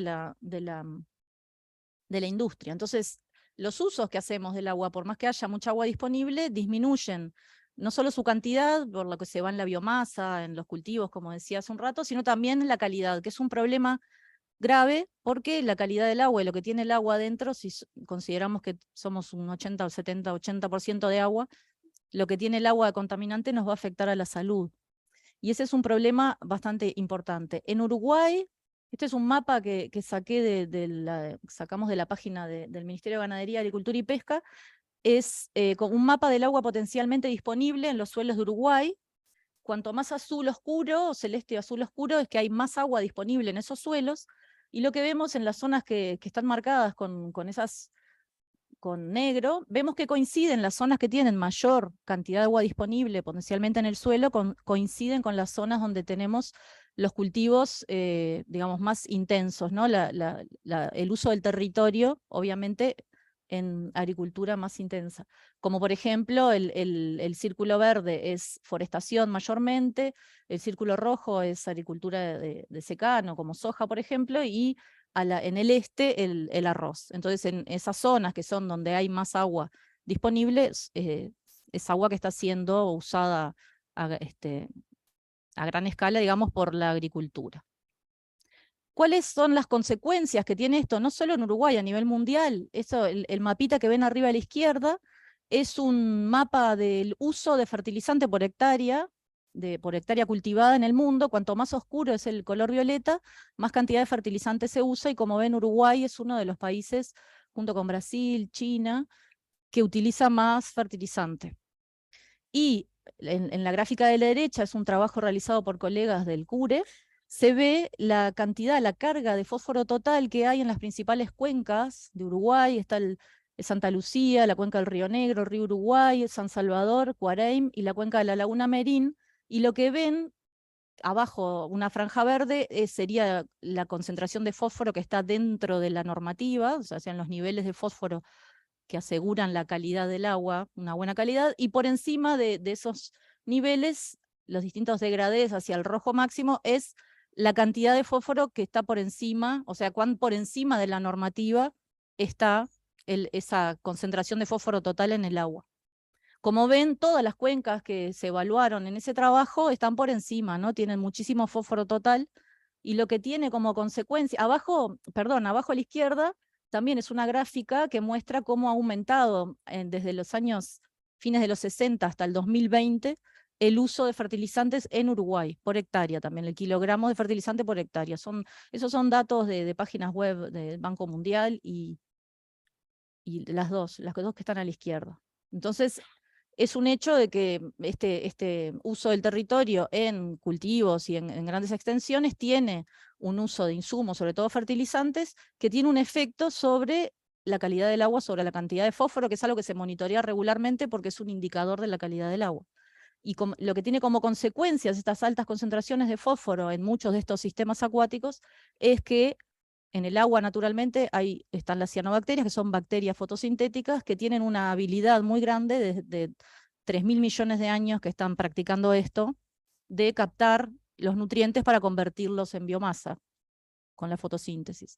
Entonces, un sistema acuático como el que ven a la izquierda, que parece que es transparente, puede convertirse en poco tiempo en lo que ven a la derecha, por la presencia de estos microorganismos. Imagínense que una célula de estas cianobacterias mide 4 micras, o sea, 4 millonésimas de metro, y no se ven, obviamente, si no usas un microscopio, y lo que ven a la derecha son miles de millones de células, y por eso logramos ver como si fuera pasto, o a veces se ve como si hubieran tirado yerba en el ecosistema. Entonces tenemos que el aumento de fósforo, sospechamos, o se sospechaba durante mucho tiempo, que era lo que propicia, o se sabía en muchos lugares, se habían hecho ya estudios, la concentración de fósforo fomenta, porque es el nutriente limitante, es el nutriente que necesitan estos microorganismos para crecer. Es uno de los nutrientes limitantes de su crecimiento. ¿Cuál es el problema? Todas esas fotos que ven ahí son sistemas acuáticos bastante importantes de nuestro país que tienen problemas de cianobacterias. Incluso abajo a la derecha se ve una foto, eso es en la playa de La Paloma, una floración muy grande que hubo en el 2019 que llegó hasta el sur de Brasil. Lo que hay en el medio es una molécula de un metabolito que sintetizan sobre todo esta especie de cianobacterias, que es la más común en los grandes ecosistemas acuáticos de Uruguay, que flota, que tiene burbujitas de aire adentro de las células que les permite flotar para poder estar cerca de la luz. Esas cianobacterias producen esta molécula que se llama microcistina, que es una molécula muy particular, que la sintetizan solo las cianobacterias, y que tiene la peculiaridad de que es tóxica para los animales y los humanos, por supuesto. El principal órgano blanco de estas toxinas, que en realidad nosotros le llamamos toxinas porque nos hace daño, pero las cianobacterias no les hace nada, el principal órgano blanco es el hígado en los humanos, pero también puede afectar desde la piel. A todos les habrá pasado alguna vez bañarse en la playa habiendo yerbitas de estas en el agua, cianobacterias, y que te pica todo, porque tiene efectos sobre la piel, sobre el sistema nervioso, los riñones, dependiendo del grado de exposición, de la vía de exposición, si uno la traga, la inhala o simplemente es por contacto. Y estas microcistinas entran en toda la cadena, la trama trófica acuática, porque hay organismos que consumen a las cianobacterias, empiezan a acumular estas toxinas, pero también por el contacto, por estar disueltas, son solubles en agua, son muy estables, son difíciles de degradar, las degradan mayormente el ultravioleta, los rayos del sol, o algunas bacterias, pero su degradación no es muy rápida. Entonces quedan en el agua disueltas, y todos los organismos que viven en el agua se ven expuestos a esas toxinas, y es así que hay ya hay muchísima investigación sobre el efecto de las toxinas de las microcistinas sobre efectos crónicos por consumir toda la vida agua con bajas dosis, con bajas concentraciones de microcistina.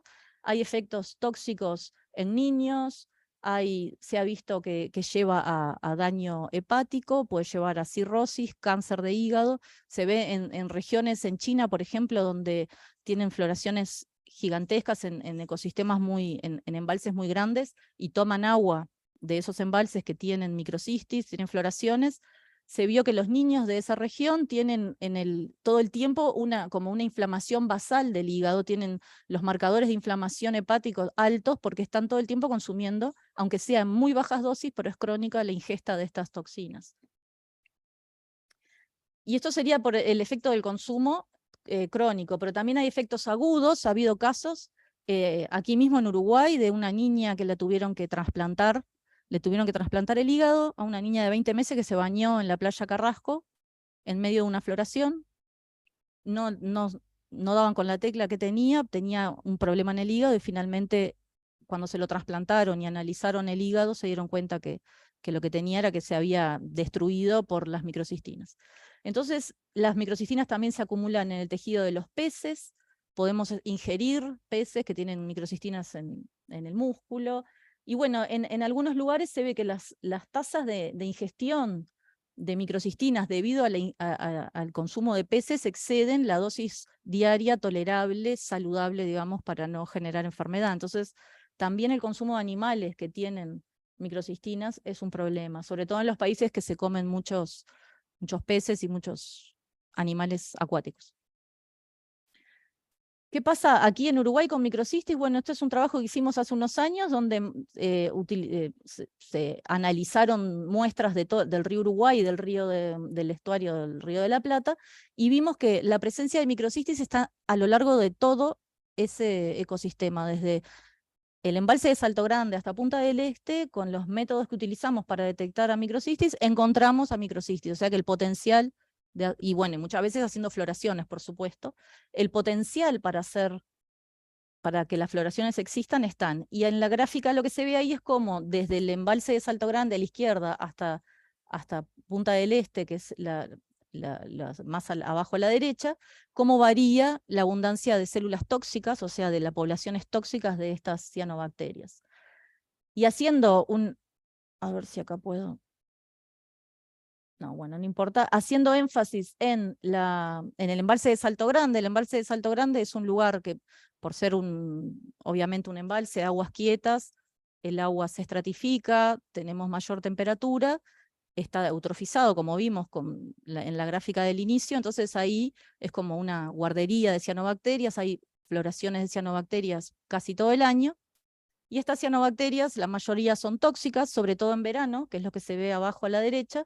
Vemos la cantidad de células de cianobacterias tóxicas en verano y en invierno. Entonces en verano además hicimos otros experimentos de crecimiento, vemos que están creciendo felices, y cuanto más felices son, más microcistinas producen.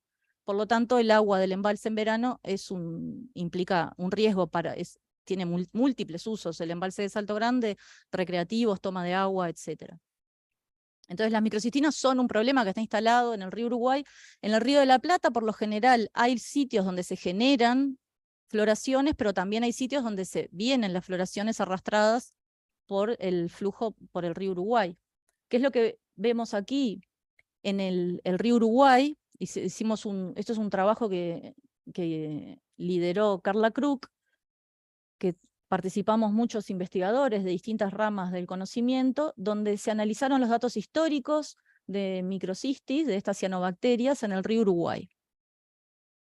Lo que se ve ahí es cómo desde los años 70 hasta el 2020, cómo fue aumentando. Los puntitos negros son la cantidad de células de microcistis que ha habido, y como ven, en los últimos años aumenta drásticamente la cantidad de cianobacterias que hay en el río Uruguay en general, y como ven, esto está acompañado de distintos eventos, como por ejemplo, bueno, ahí está cuando se genera la represa de Salto Grande, es un hito, porque ahí se empiezan a formar se empiezan a acumular estas biomasas de cianobacterias, y se ve ahí cómo empezaron a ocurrir episodios de mortandad de ganado, se cerraron algunas plantas de OCE por problemas de cianobacterias. Ahí están registrados lo que les decía, no solo el evento de la niña que se bañó en una floración en el Río de la Plata, sino también un evento de un deportista náutico en el embalse de Salto Grande que casi se muere por hacer deporte en el embalse con cianobacterias. Y llegamos hasta el extremo de tener, como les decía hoy, floraciones en el Río de la Plata, en el Océano Atlántico, y que llegaron hasta la Laguna de los Patos en Brasil, esas floraciones. Entonces, ¿todo esto con qué se correlaciona? Bueno, se relaciona con el uso del suelo con la agricultura. Como vemos en estas gráficas, es desde el año, si ven acá, es a partir del año 2000 más o menos, donde se aumenta drásticamente la cantidad de cianobacterias en el río Uruguay, y vemos que coincide con aumento en las hectáreas dedicadas a cultivos y a pradera artificial, y aumento también en la plantación, por ejemplo, de forestales. Son las dos gráficas de la izquierda, que se ve un aumento bien importante, y una disminución en los montes nativos, en los montes naturales, y en las pasturas, en los pastizales naturales. A partir del año 2000 es donde se ve, en la gráfica de la derecha están de vuelta representados las abundancias de cianobacterias, se ve cómo aumenta también todo este cambio o esta intensificación del uso del territorio en agricultura, en forestación y otros cultivos, y la disminución de estos ecosistemas que de alguna manera funcionan de amortiguador del ingreso de nutrientes, y son cultivos que utilizan insumos, o sea que se utiliza mucho fertilizante, como vimos en las gráficas del principio. Todo esto redunda en un aumento en la cantidad de cianobacterias tóxicas, y como ven en la gráfica que tiene 3 colores, pasamos de tener niveles en el río Uruguay, niveles de vigilancia, o sea, niveles, cuando está verde es que el número de cianobacterias permite el uso del agua, por ejemplo, con fines recreativos, te podés bañar.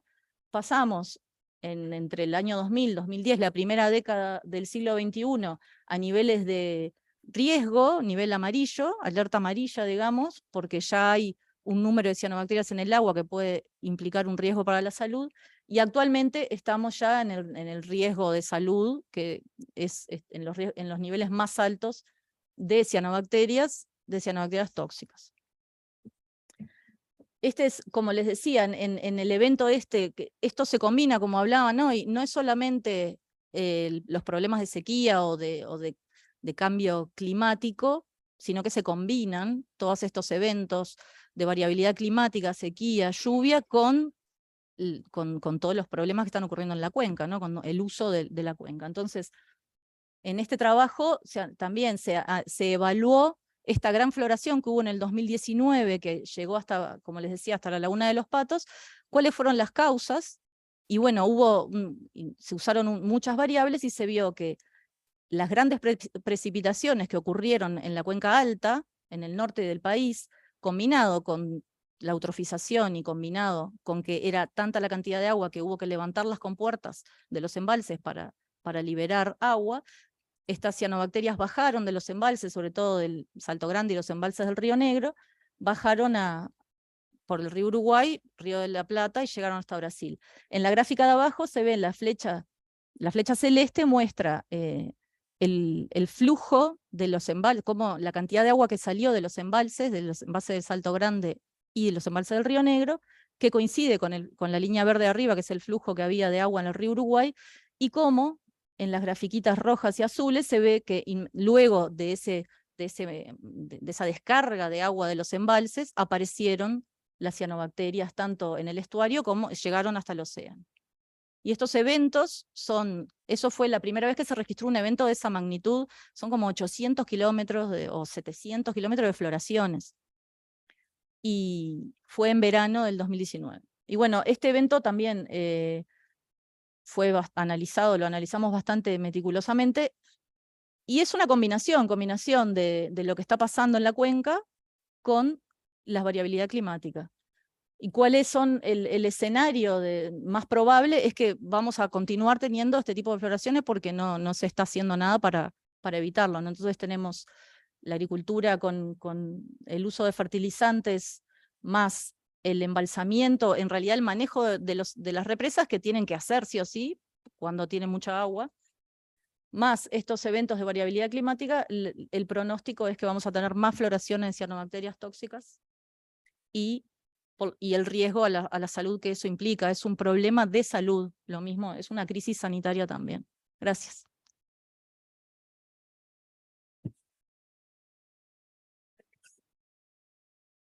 Bueno, muchísimas gracias. Ahora capaz que sí es momento de abrir un poco el espacio a las preguntas. Capaz que le paso la posta a los compañeros que van a estar moderando la parte de las preguntas. Vamos a manejar, si ya les llegó, vamos a manejar las preguntas de Zoom y las preguntas que se presentaron acá en la sala. Así que les paso, para los que están por Zoom, a Felipe y a Daniela para que coordinen este espacio.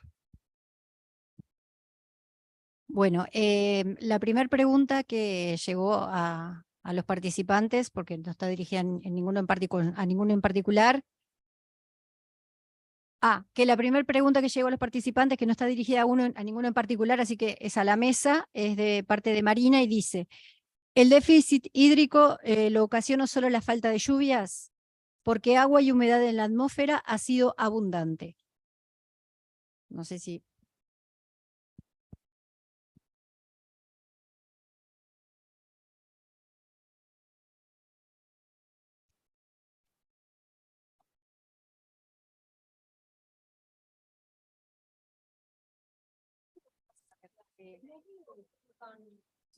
Para acá, repetilo para que te escuchen los de Zoom. Que el agua escurre, ¿verdad? Y yo no veo todo tan amarillo como para que esté tan dramático. No me coincide mi experiencia visual con lo que están diciendo, ¿no? Yo creo que hay una sequía, hubo una sequía importante histórica, eso sin duda. El problema es la línea de base o la cantidad de agua disponible que había en el momento que comienza la sequía. Yo creo que si bien, como decía al principio la compañera, no se usa tanta agua, pero los cultivos utilizan agua y hay un montón de...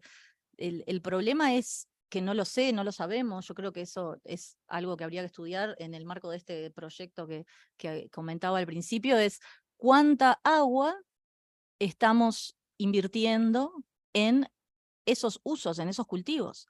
Cuantificar cuánta agua se lleva, todos los distintas Claro, pero ¿cuánta es? Hoy apareció y decía que no se cuantifica en la... Claro, pero hoy como dijo que... No,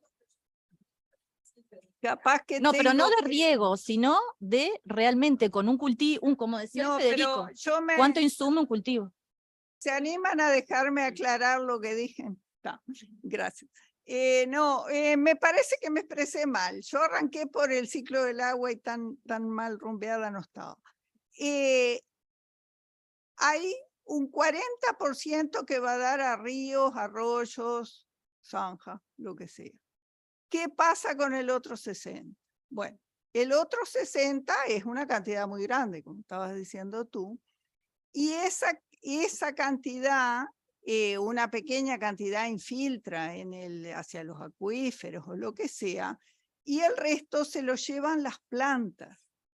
Ahora, no quiere decir que sea la agricultura, o sea, cualquier planta, cualquiera que tenga una maceta, sabe que si uno le agrega agua a una planta, al rato o al día dependiendo de la temperatura, esa agua desaparece. Bueno, eso sería la evapotranspiración, que es la que se lleva, sí, realmente el otro 60%. O sea, salvo la Antártida y algunos picos montañosos, en todos lados hay vegetales.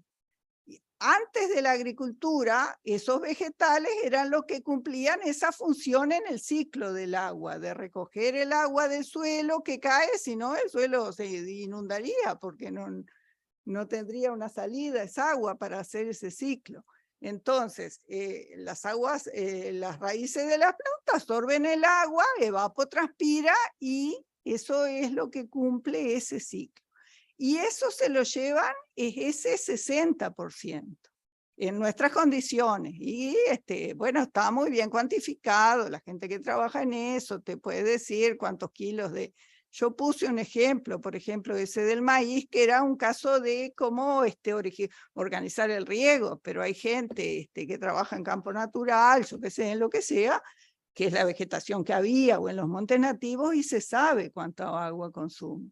Ahora, frente a eso no hay mucho para hacer realmente, porque, o sea, no podemos, bueno, si sacamos la vegetación, va a escurrir un poco más, pero como yo comentaba, el hecho de que vos no es que te falte agua de escurrimiento para potabilizar, por ejemplo. Hay unos problemas que nos aclararon muy bien los compañeros de FOSE que hacen que se gestione mal esa parte.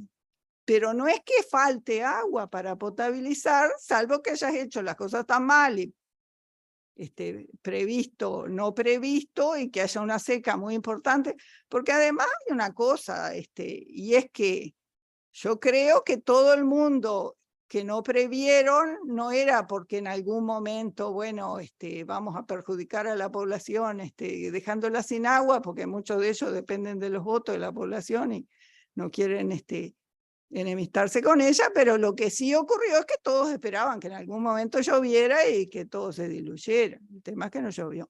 Pero volviendo eso fue un caso bastante extremo y que dejó, siempre las crisis lo que ponen en evidencia es, bueno, las cosas que hicimos mal. Si hubiera llovido en febrero, no estábamos acá reunidos, muy probablemente.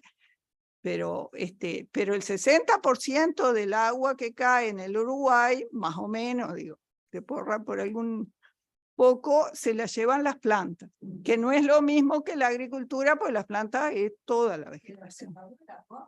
Ah, sí, sí, retorna a la atmósfera, que ahí entonces a las nubes y después llueve. El problema es que no siempre llueve en el mismo lugar de donde, pero eso es la vida, el ciclo natural. Disculpen que me extendió.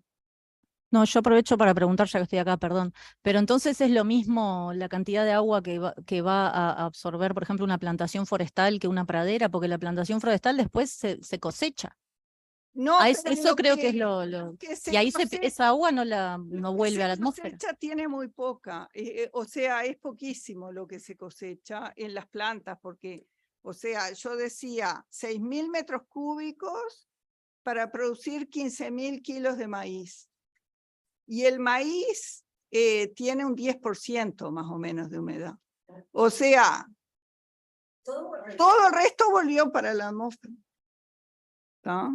Y en la madera ahí anda más o menos, digo, de repente tiene un 30% de humedad, o, no me acuerdo bien ahora, nosotros, pero sí, lo que se va en el barco, digamos, de agua es muy poco. Lo que pasa es que, bueno, y las praderas naturales, como producen menos biomasa, van a tener una menor consumo de agua, digamos, momentáneamente.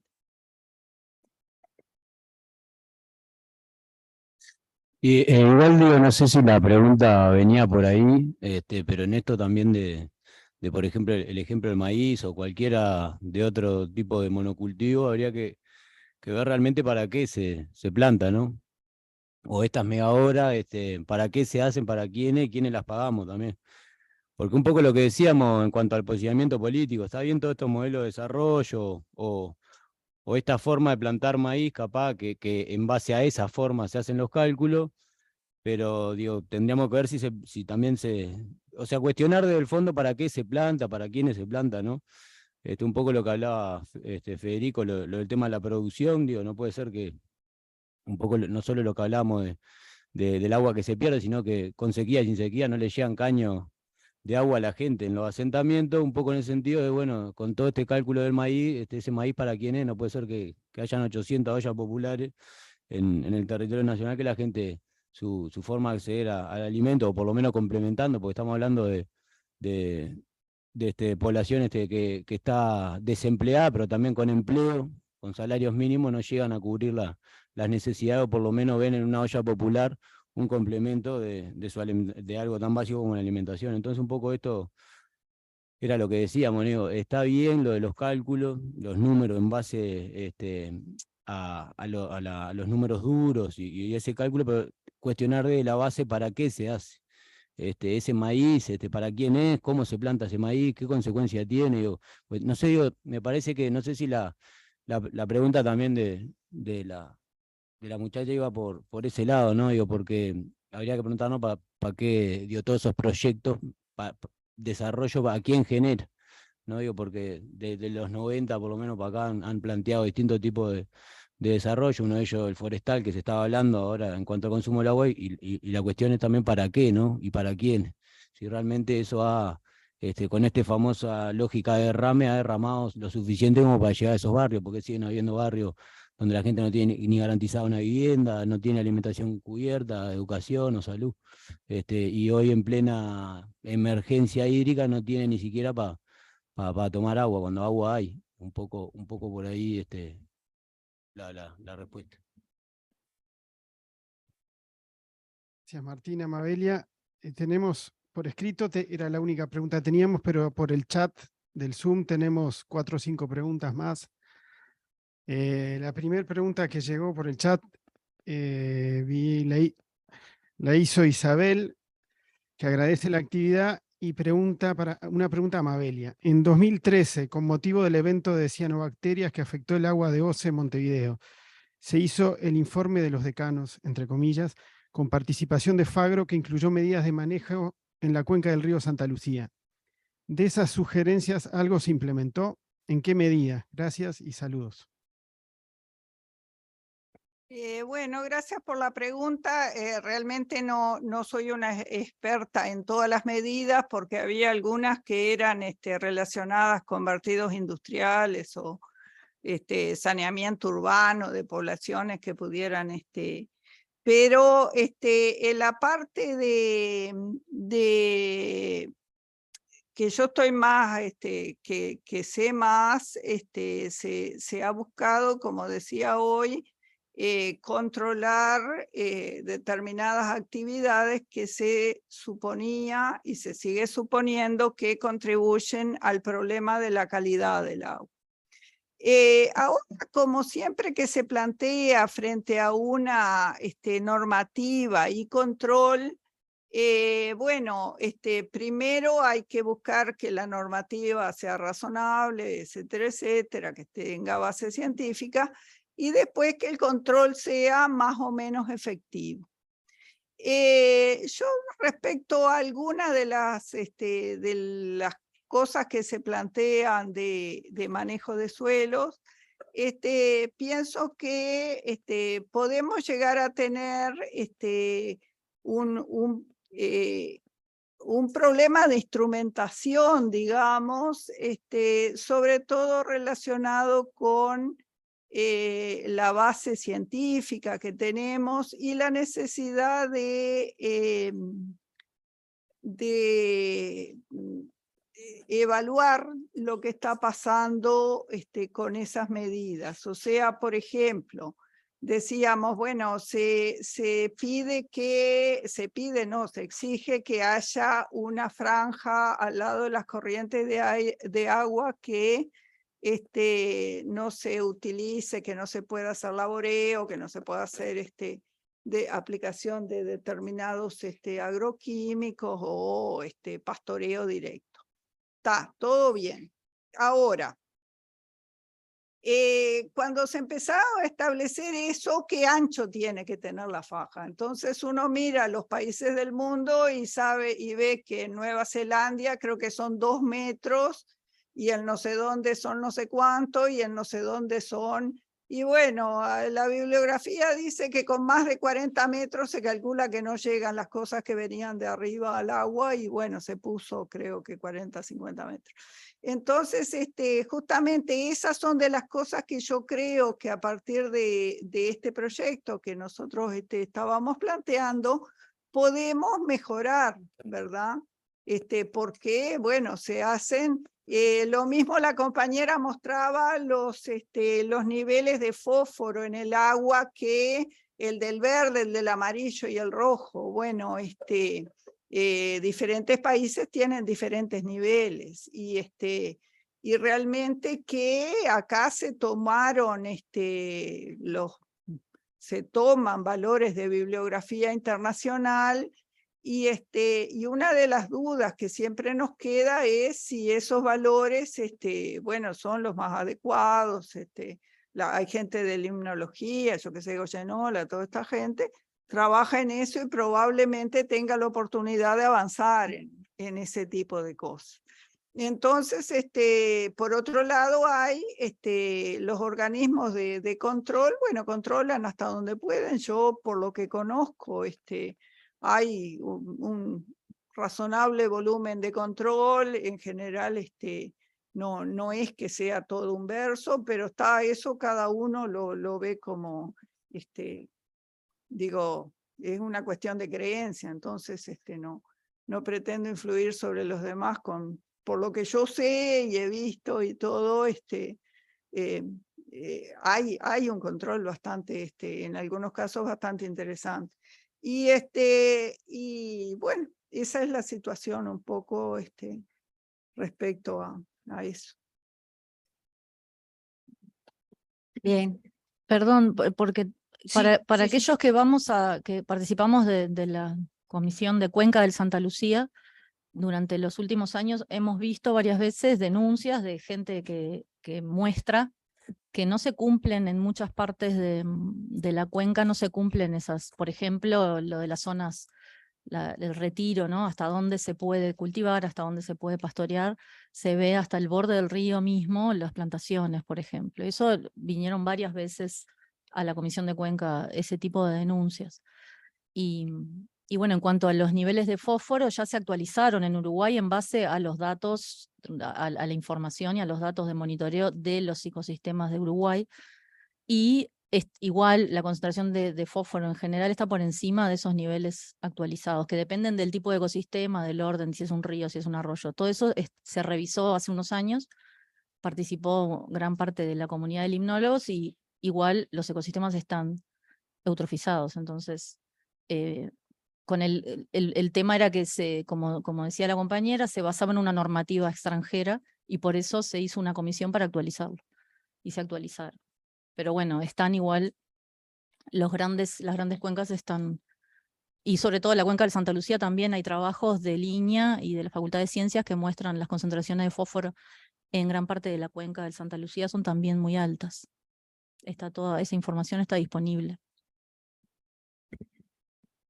Y en esto de las cuestiones formales y los controles, no respetan incluso echarle químico arriba a los trabajadores mientras están haciendo los plantíos. Yo creo que mucho menos van a respetar la franja, y este tipo de denuncias son comunes en las comisiones de Cuenca por parte de propios vecinos que viven en las regiones, ¿no?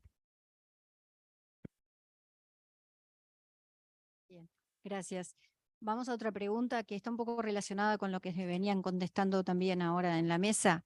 Mercedes plantea, en una entrevista realizada a Mónica Marín y una docente de Facultad de Ciencias, se dijo que habían identificado con fotos satelitales 500 represas en la cuenca. Esto sucede en todo el país. Cada productor puede cortarle el agua al que está más abajo. Y eso lo de Inagua ni nadie lo controla. Pasa en el este con la canalización y desecación de humedales y en todos lados. ¿Esto no tendría un efecto en la situación actual? ¿Existe información sobre la situación de las nacientes de Santa Lucía en el Arequita?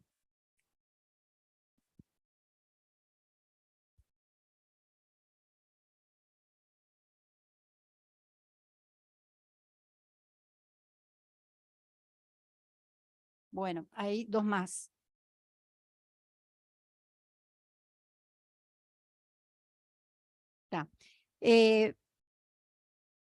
Esto es para los compañeros de FOSE. Ya que parece que estuvieron a favor de usos alternativos de agua, ¿qué opinan que se regularice el agua de lluvia para usos domésticos e industriales? Saltamos.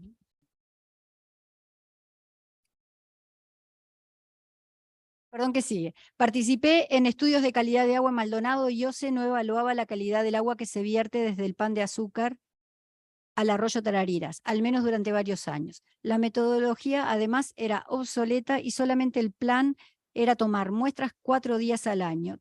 ¿Quiénes son los responsables de la gestión? Porque los funcionarios no denuncian estas irregularidades. ¿Por qué, perdón, los funcionarios no denuncian estas irregularidades?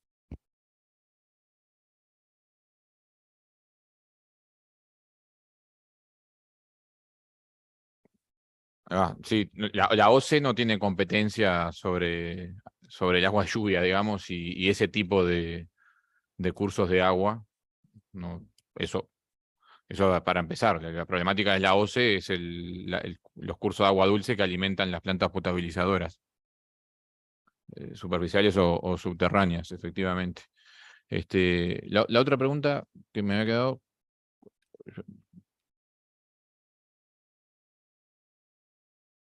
De la misma era para... No, pero Sí, la anterior. bueno. Volvemos a la inicial, que era la de la represa y la de la Arequita, no sé si era esa, que quedó pendiente.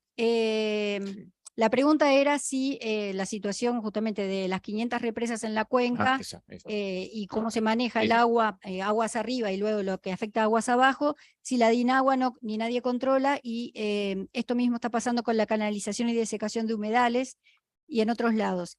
¿Existe información sobre la situación de las nacientes del Santa Lucía en el Arequita? Esa era la pregunta que quedó Sí, pendiente. ahora sí. Está. Sobre los embalses en la cuenca de Santa Lucía y en todo el país, es lo que habilitó principalmente la famosa ley de riego, que nosotros incluso quisimos derogar.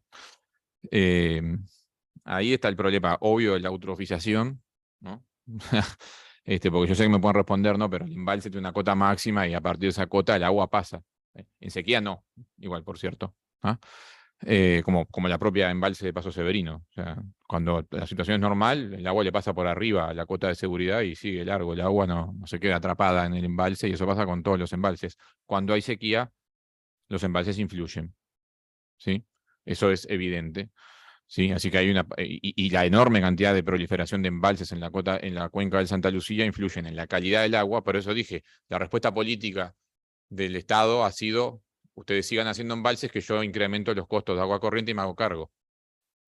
Y eso es la respuesta formal. La realidad es: hacer con el río lo que te parezca y te beneficie, porque ese es el problema de la abstracción técnica, y te beneficia, y a quién beneficia, ¿sí?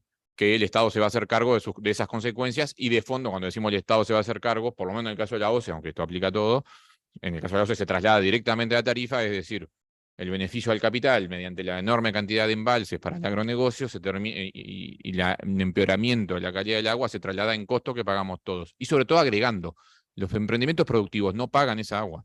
Y ahí me meto con la Arequita y con cualquier cosa. Ni siquiera la Salus paga el agua que extrae. ¿Sí? Uno puede entrar ahí a la DINAGUA y buscar en el mapita satelital que te dice cuánto caudal se extrae por cañito que hay en toda la zona de La Valleja, por ejemplo, y esto agua no se paga, lo pueden hacer. Se puede jugar un rato de cuánta agua. Digo esta porque es más graciosa, porque a nosotros nos la cobra la Salus, ¿no? A mí me encantaría tener un emprendimiento productivo donde la principal materia prima que produzco es gratis y es la que justamente después lo que vendo, pero es por eso. Y mientras que en la ciudad de Minas no hay agua. Eso por poner ejemplo. O si la solución técnica carísima y quizá descabellada esto que se va a hacer con el río San José se podría hacer con el río Negro, ¿no? Es más caro nomás porque está más lejos. Esto de agarrar embalses y bombearlos a otro lado. Bueno, pero hay una parte irónica en esto. Ya están los embalses construidos.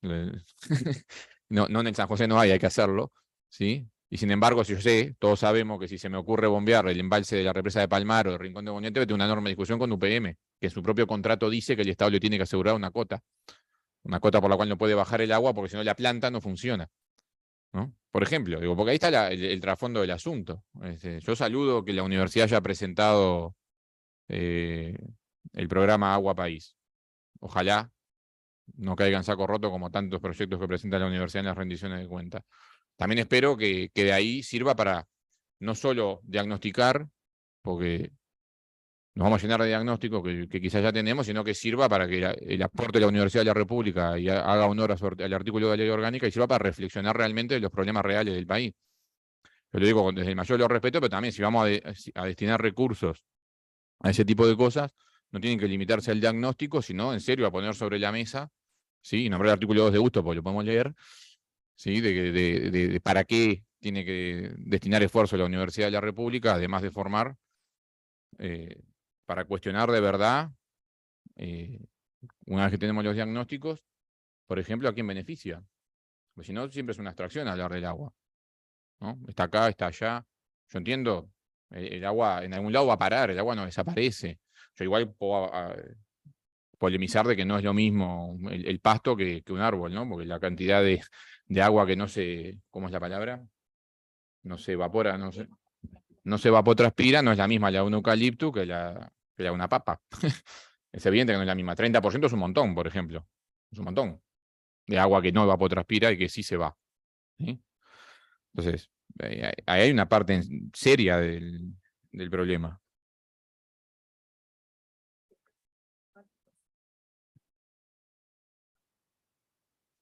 Sí, pero porque el resto llueve.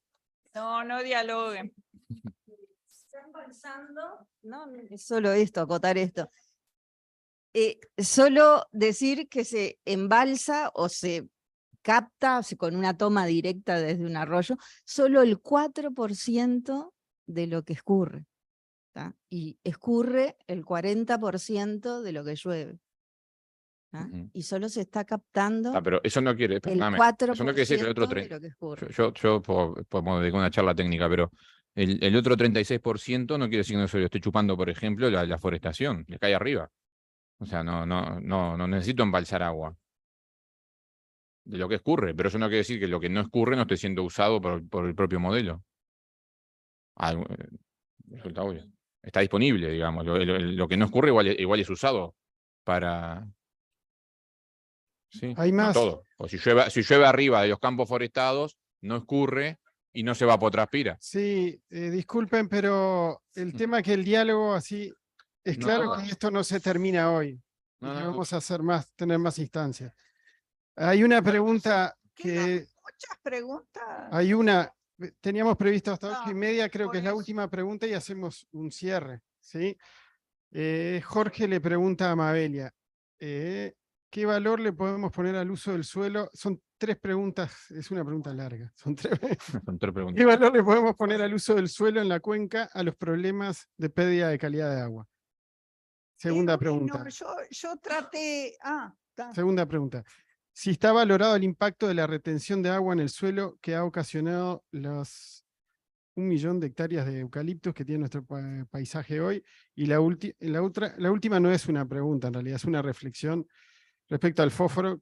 Hay un problema de estratificación del fósforo en el suelo que ha estudiado Perdomo y que pone en discusión el límite de 31 partes por millón establecido como límite máximo en la cuenca del Santa Lucía. Y con esto cerramos la ronda de preguntas, ¿les parece? Y hacemos un cierre. No, a mí me viene bien lo del uso del suelo, porque se ve que me expliqué espantoso. Menos mal que no es una clase, porque con razón después les va horrible a los estudiantes. El tema del uso del suelo en la cuenca, yo traté de ponerlo con colorcitos y eso, es que es muy variado. Y también, reconozco que la parte productiva y si se produce para exportación o no, etcétera, es muy importante, pero es para otra discusión.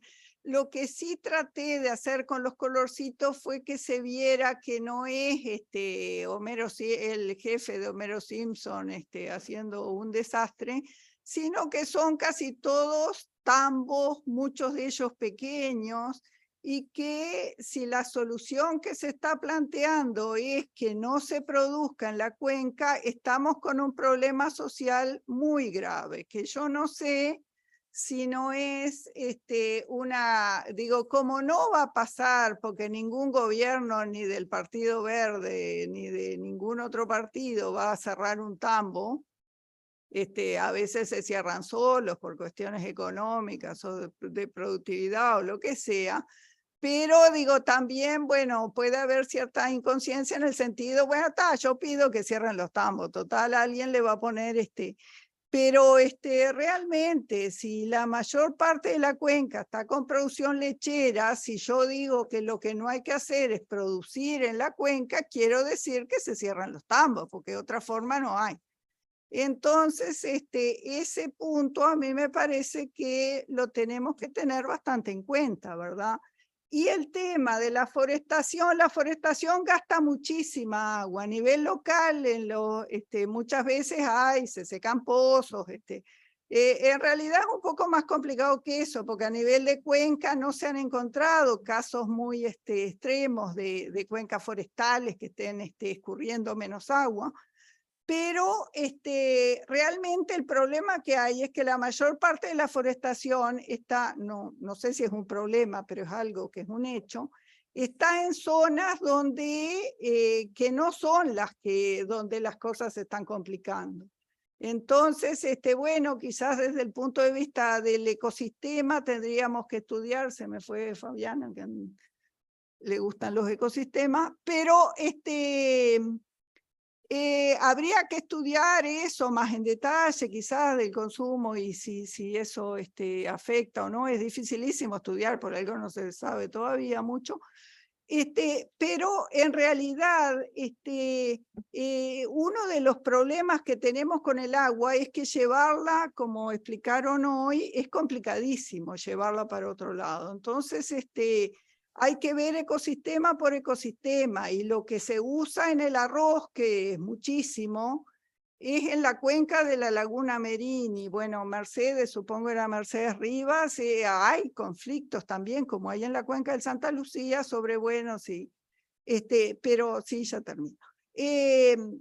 Pero en realidad yo no puedo decir, bueno, si no se produce arroz en la cuenca de la Laguna Merín, nosotros vamos a tener agua bastante en el Santa Lucía. No, eso no va a pasar, porque si bien el agua es un problema local siempre. Esa era un poco lo que quería dejar como... No te estaba apurando, Amabelia, era que efectivamente era Mercedes Rivas. No. Bien. No, solo una observación, y es que el agua no se pierde. El agua que se va al mar no se pierde, justamente estuvimos hablando del ciclo del agua, porque es peligroso el término, el agua se pierde. ¿Sí? No, nada, eso, que no se pierde el agua se recicla. ¿Tú querías decir algo? No. Entonces, como cierre, lo que les pedimos, capaz que unas palabras finales a cada uno. No, me alegra entonces, como decía, que estos temas se hayan discutido de forma lo más participativa posible. Disculpen que tampoco no podemos seguir dándole mucha vuelta o ocupando más tiempo, porque todo el mundo ya es tarde, estamos cansados, yo por lo menos. Y respecto a, bueno, son diferentes puntos de vista. Yo creo que también agradezco a los colegas, compañeros de mesa, que han venido a Facultad de Agronomía, que nosotros, muchos de nosotros por lo menos, tenemos algunos puntos de vista un poco diferentes.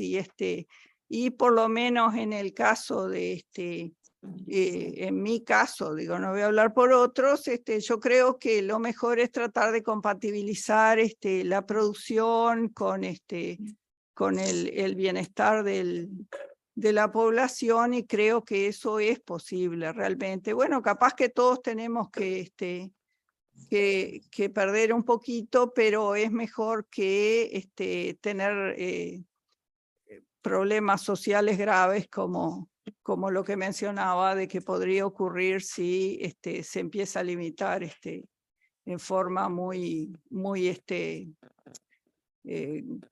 importante una serie de actividades que utilizan el agua. Yo, breve, nosotros siempre decimos que la crisis del agua tiene que, además, obviamente saludamos intercambios como estos.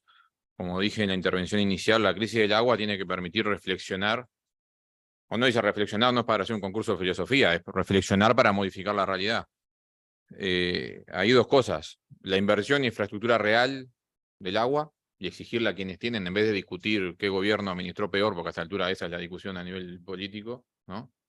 Es bastante mezquina. Nosotros las hemos seguido, hasta hemos ido a las barras del Parlamento cuando hubieron interpelaciones, y es increíble. Nadie puede decir que gestionó bien el agua, entonces es una competencia de quién se equivocó menos, y es literalmente así. Nos parece totalmente mezquino, además, en vez de por lo menos promover un acuerdo de qué es lo que hay que hacer, y punto. Y después, sobre lo que insistimos nosotros, el modelo de fondo, que tiene que ver, el modelo productivo, perdón, como causa de fondo, y yo insisto en la no abstracción de los problemas, porque hay que ver realmente. Yo, por ejemplo, perdón, voy a seguir con el ejemplo, ahora me limito a los tambos. Nosotros no estamos en contra de todos los tambos. Primero porque dan trabajo, segundo porque lo que allí se produce sirve para la población. Ahora, no es lo mismo el tambo de la cuenca lechera en el sur del país, que a ver, es un emprendimiento familiar, quizá con 1 o 2 empleados, y es la leche que consumimos después todos nosotros, que el megatambo que está instalado en el norte del departamento de Durazno, que tiene 13.000 vacas,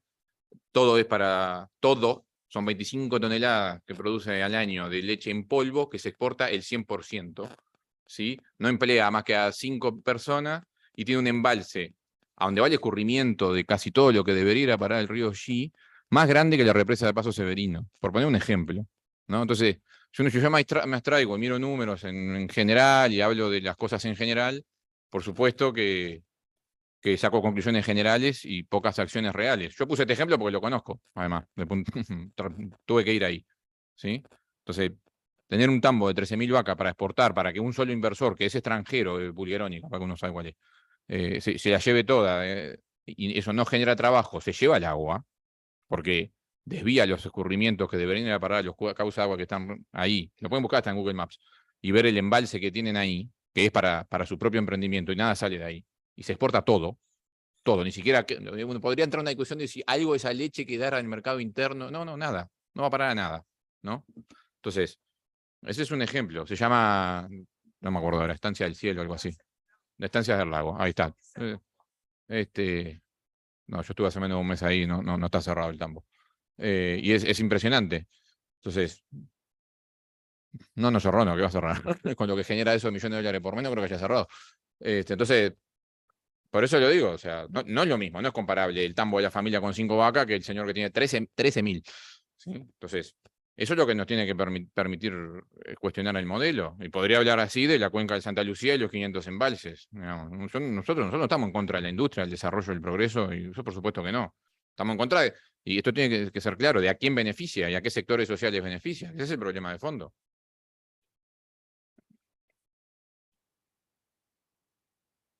Bueno, creo que fueron muy elocuentes ya los compañeros, y yo quería agradecer esta instancia. Como decía, está muy bueno venir acá a esta casa a discutir estos temas. Ojalá podamos hacerlo más seguido.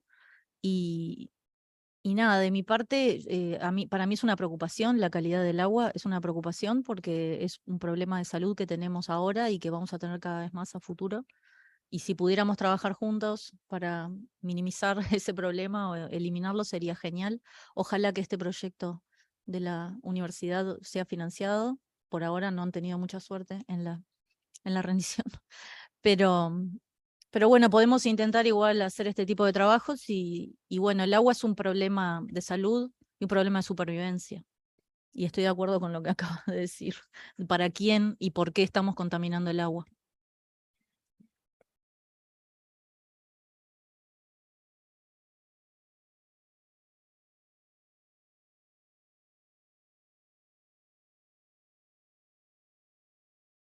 Bien, agradecemos a todos nuevamente la participación, más de 100 participantes, queremos avisarles, no todos acá presenciales, obviamente hay compañeros de toda la República, y creemos que es un buen comienzo de intercambio que nos hace mucha falta, y que intercambiar opiniones, investigaciones que nuestra universidad tiene, y muchas, nos hace mucho bien, nos levanta nuestro conocimiento y nos levanta el ánimo, además, poder tener estas instancias.